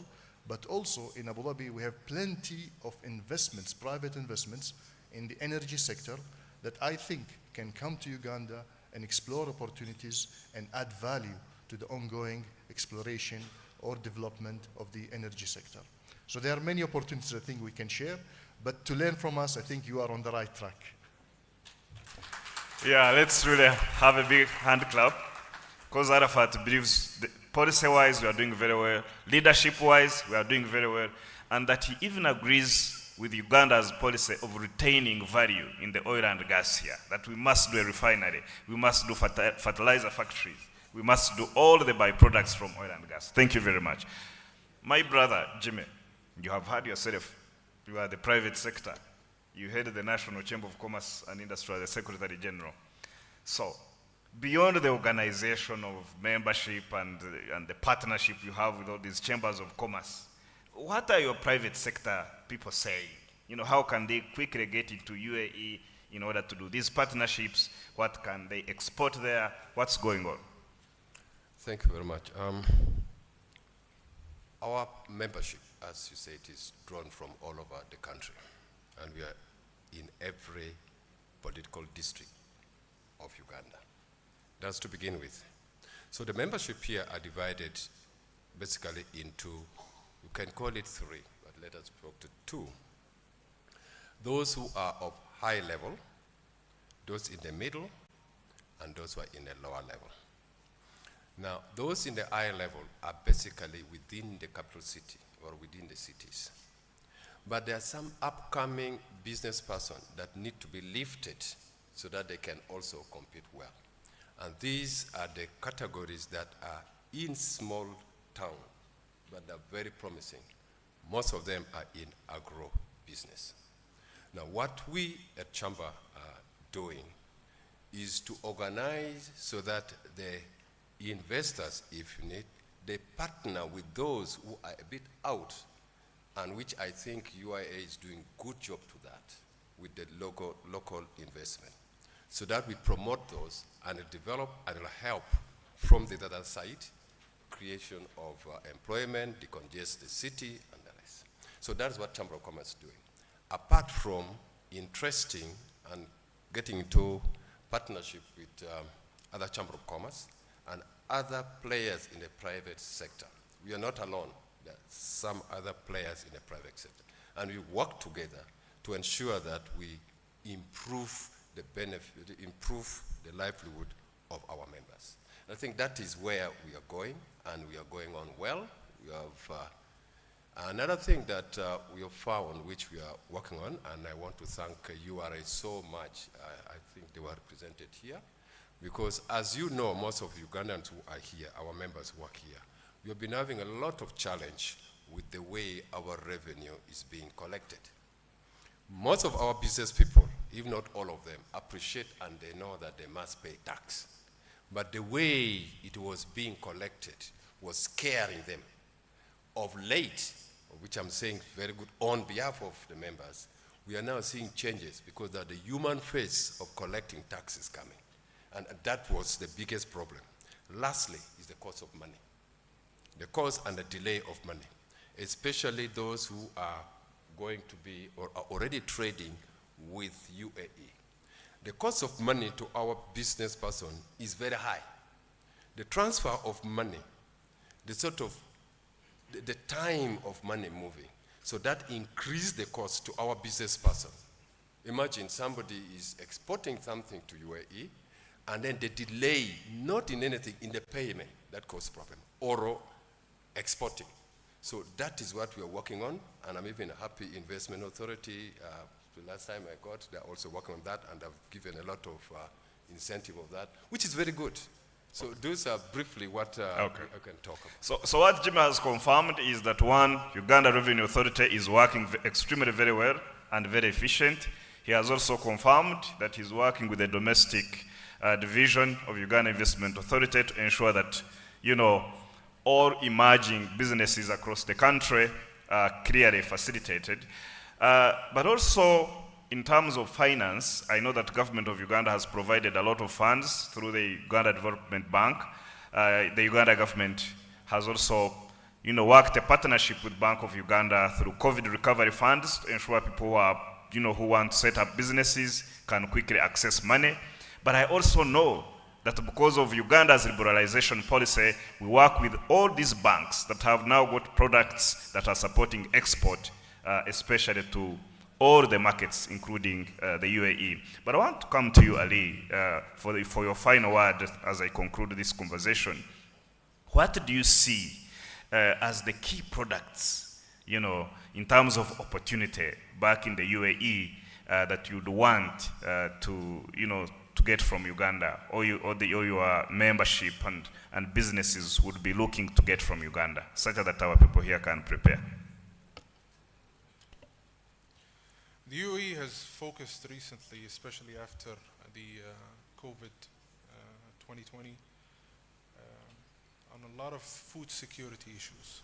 We have studied what happened back in COVID time, and we've noticed the big disruptions that came about to the food industry in the UAE. We have seen the support and the help that we have received from Uganda at that time to provide us with a lot of produce and products from them. In the recent years, we have seen a lot of products hit our supermarkets and the big chains that we have in the UAE. And we have seen also bigger opportunities in other industries as well.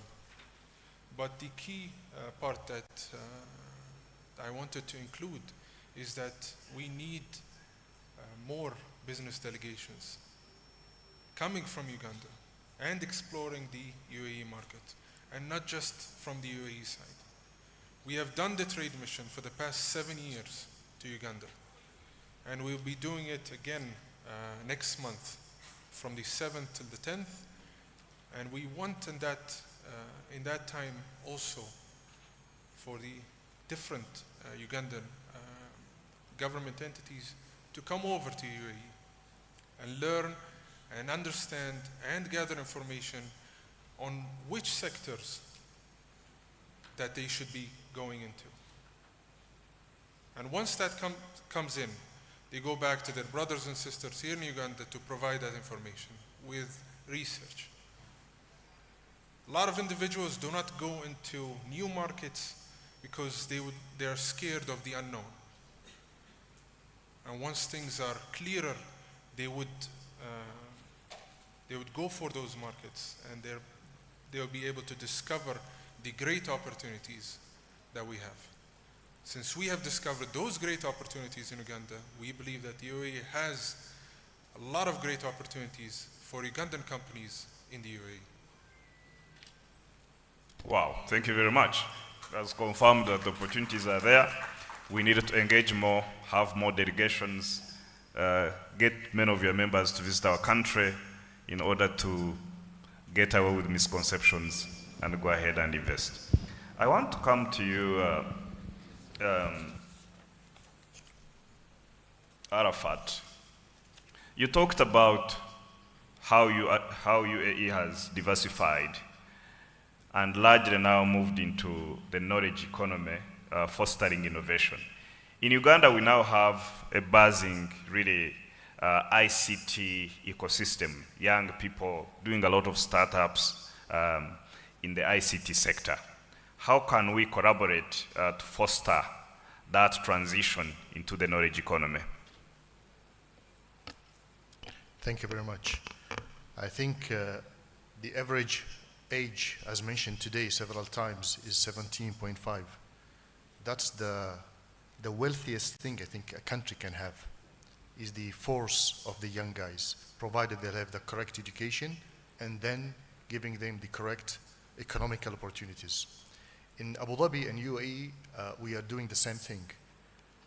In our transformation journey that has started last year, especially to diversify the economy into the non-oil sector, we have dedicated special programs towards smart manufacturing, towards more digitization, towards more automation and robotics.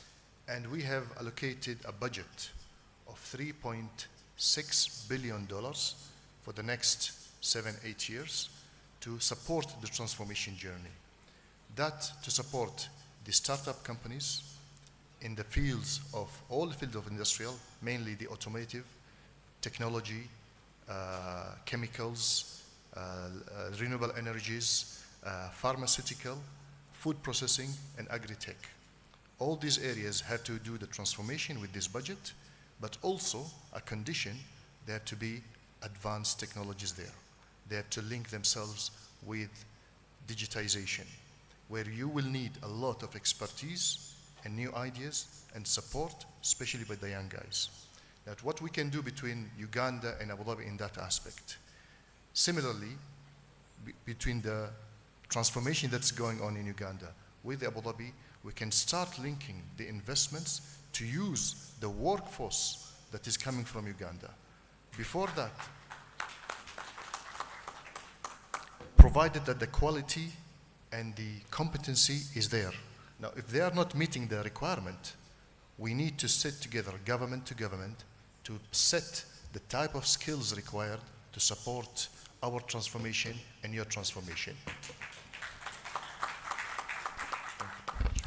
Yeah, thank you very much. And you have, had a very successful, sovereign fund, Mubadara and others that have done huge investments in infrastructure, in real estate, and created the new UAE that we have seen. With the oil resources that we have here and the opportunity and the potential you have seen, what are your key parting shots in terms of what you think the two things we need to do in order to move forward and catch up? Number one, you already have it. You have a very active ambassador in UAE and General Counsel in Dubai.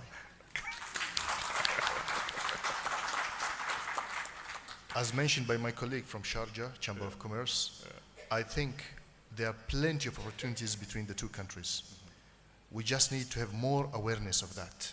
And it's an honest and serious awareness. It's not just to say nice things in the public, but really to set and clarify all the opportunities and to have more engagement.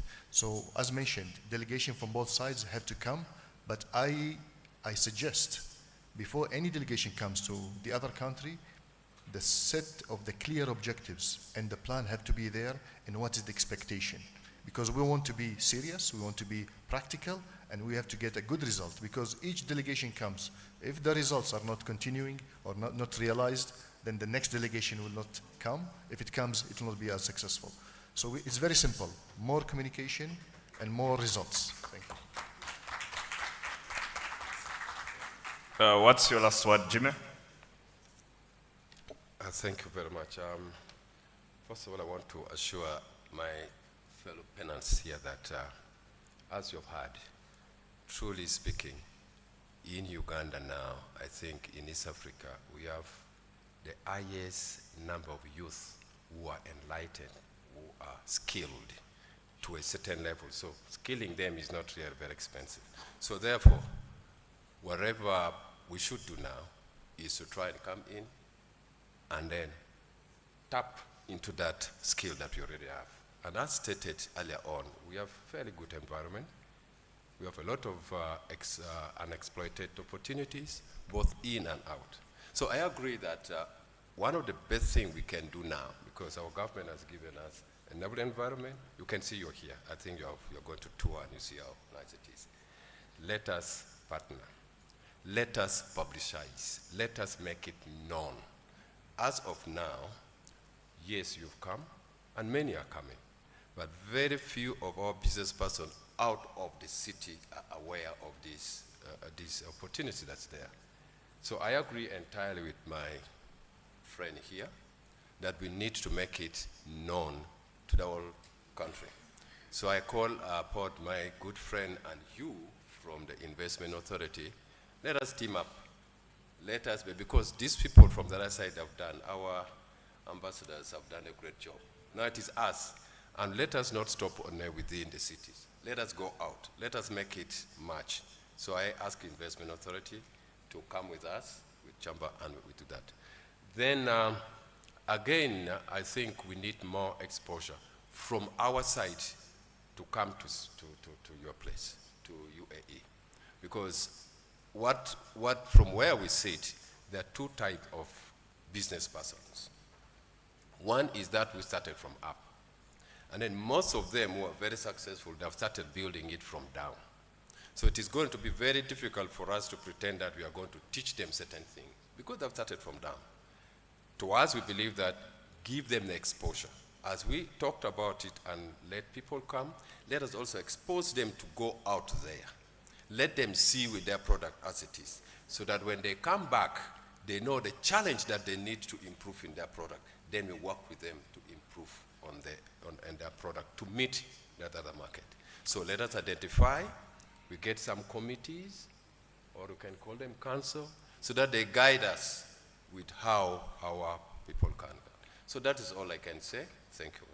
Thank you very much, Jimmy. That's really very good. And I'd also really thank UBC and the NBS, because this is live. The whole country is watching, so Jimmy, you shouldn't be very much worried. And also to really say that in terms of skilling and training, I know it has been mentioned, but let me repeat it. Once you train Ugandans, you set up a company here, you train Ugandans, the money you have used to train Ugandans, once you are submitting your tax returns to Uganda Revenue Authority, that money you can get it back. The same thing with research and development. Very interesting. What's your last word, Ali? And we'll conclude. As His Excellency has stated before, we have talked the talk, and we're ready to walk the walk. Fantastic. Ready to walk the talk. Thank you very much, my panelists. Thank you, the audience, and thank you for engaging this very seriously. Let the partnerships continue going forward. Thank you very much. Ladies and gentlemen, a big round of applause for Morrison Rwakakamba, the Chairman, Uganda Investment Authority. You will take your seats. Right Honorable Prime Minister, we really want to thank you for allowing us to do this while you are here. But this was to give you an opportunity to understand the job your ambassador and your team players are doing. I want to now humbly request our protocol teams that have the gifts. Right Honorable, we have a small token from Uganda to our head of delegation.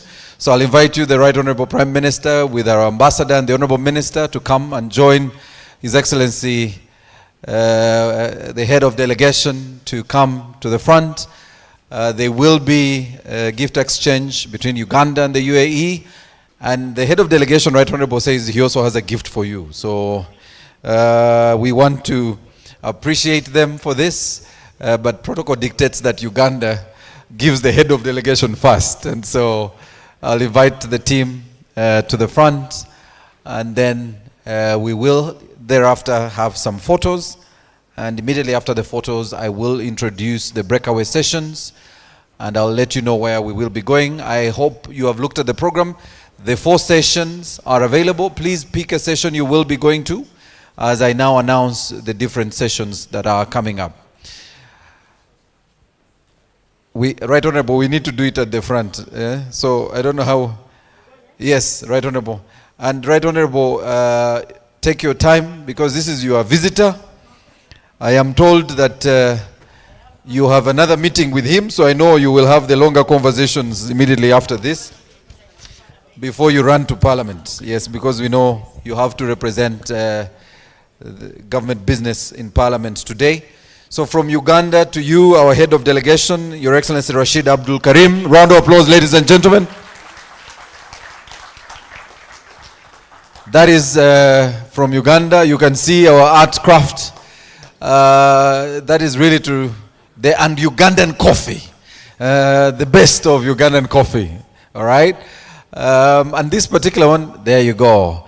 And we want to talk about Robusta coffee, which is the pack we have given you.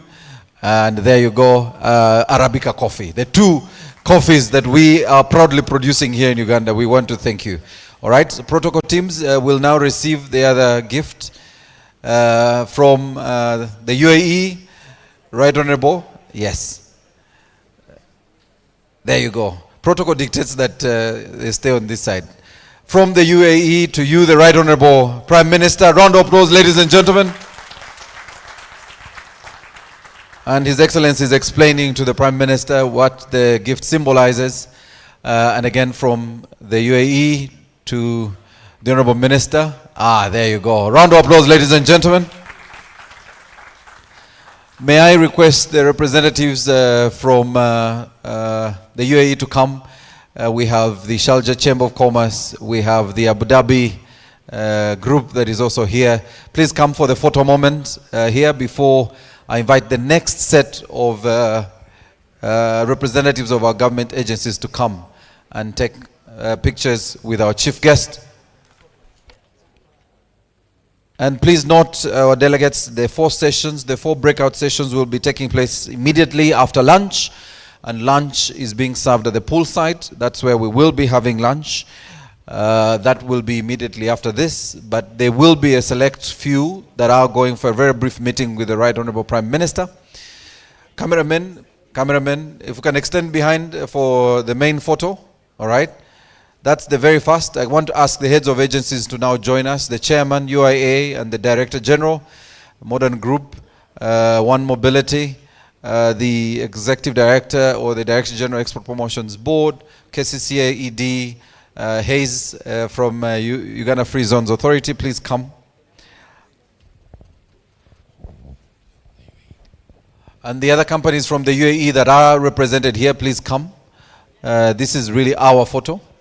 The UAE companies, Global Glasses, we have AMEA, AMEA, please come. The rest of us will be standing at the back, okay? All our UAE partners, yes, please come.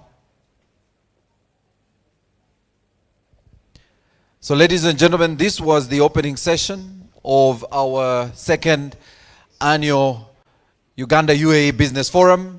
The other session tomorrow, you will be guided on your different platforms, but we have a closing session on Friday.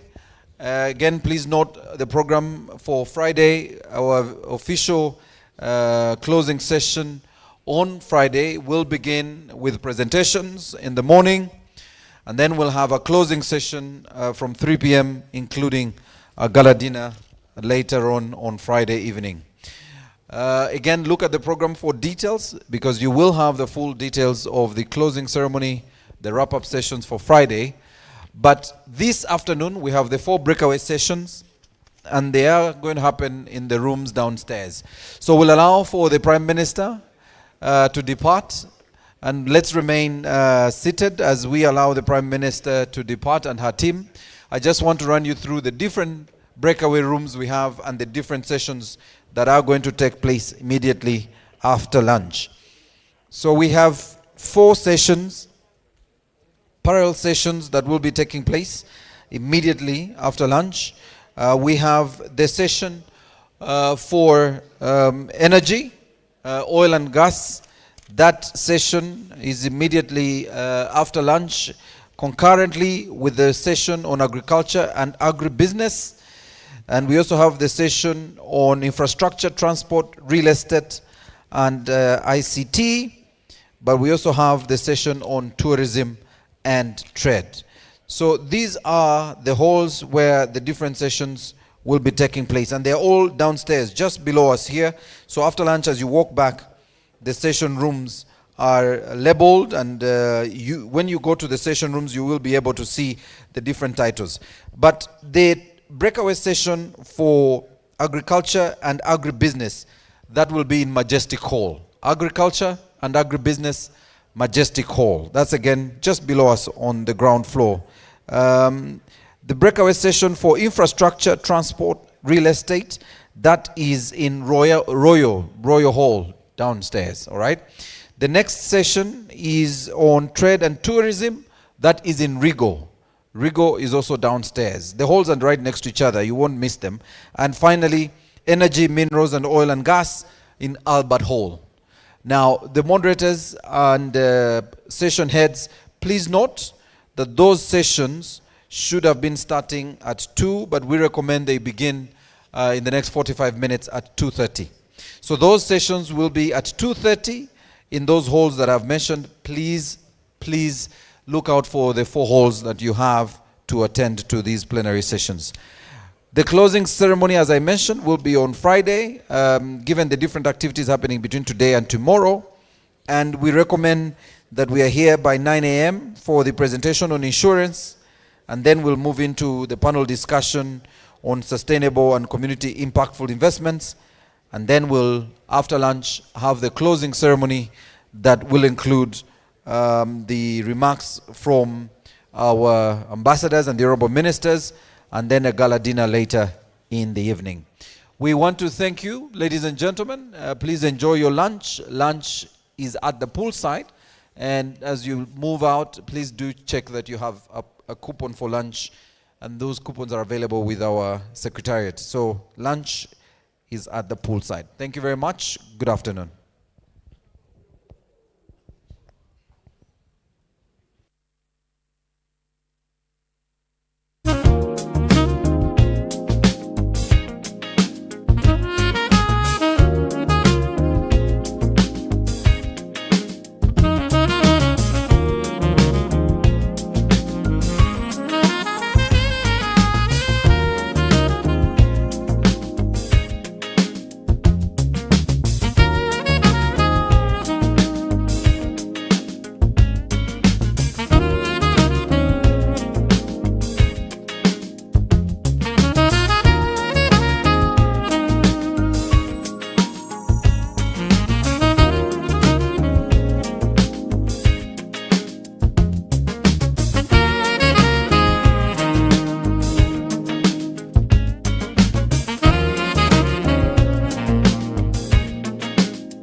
yetu.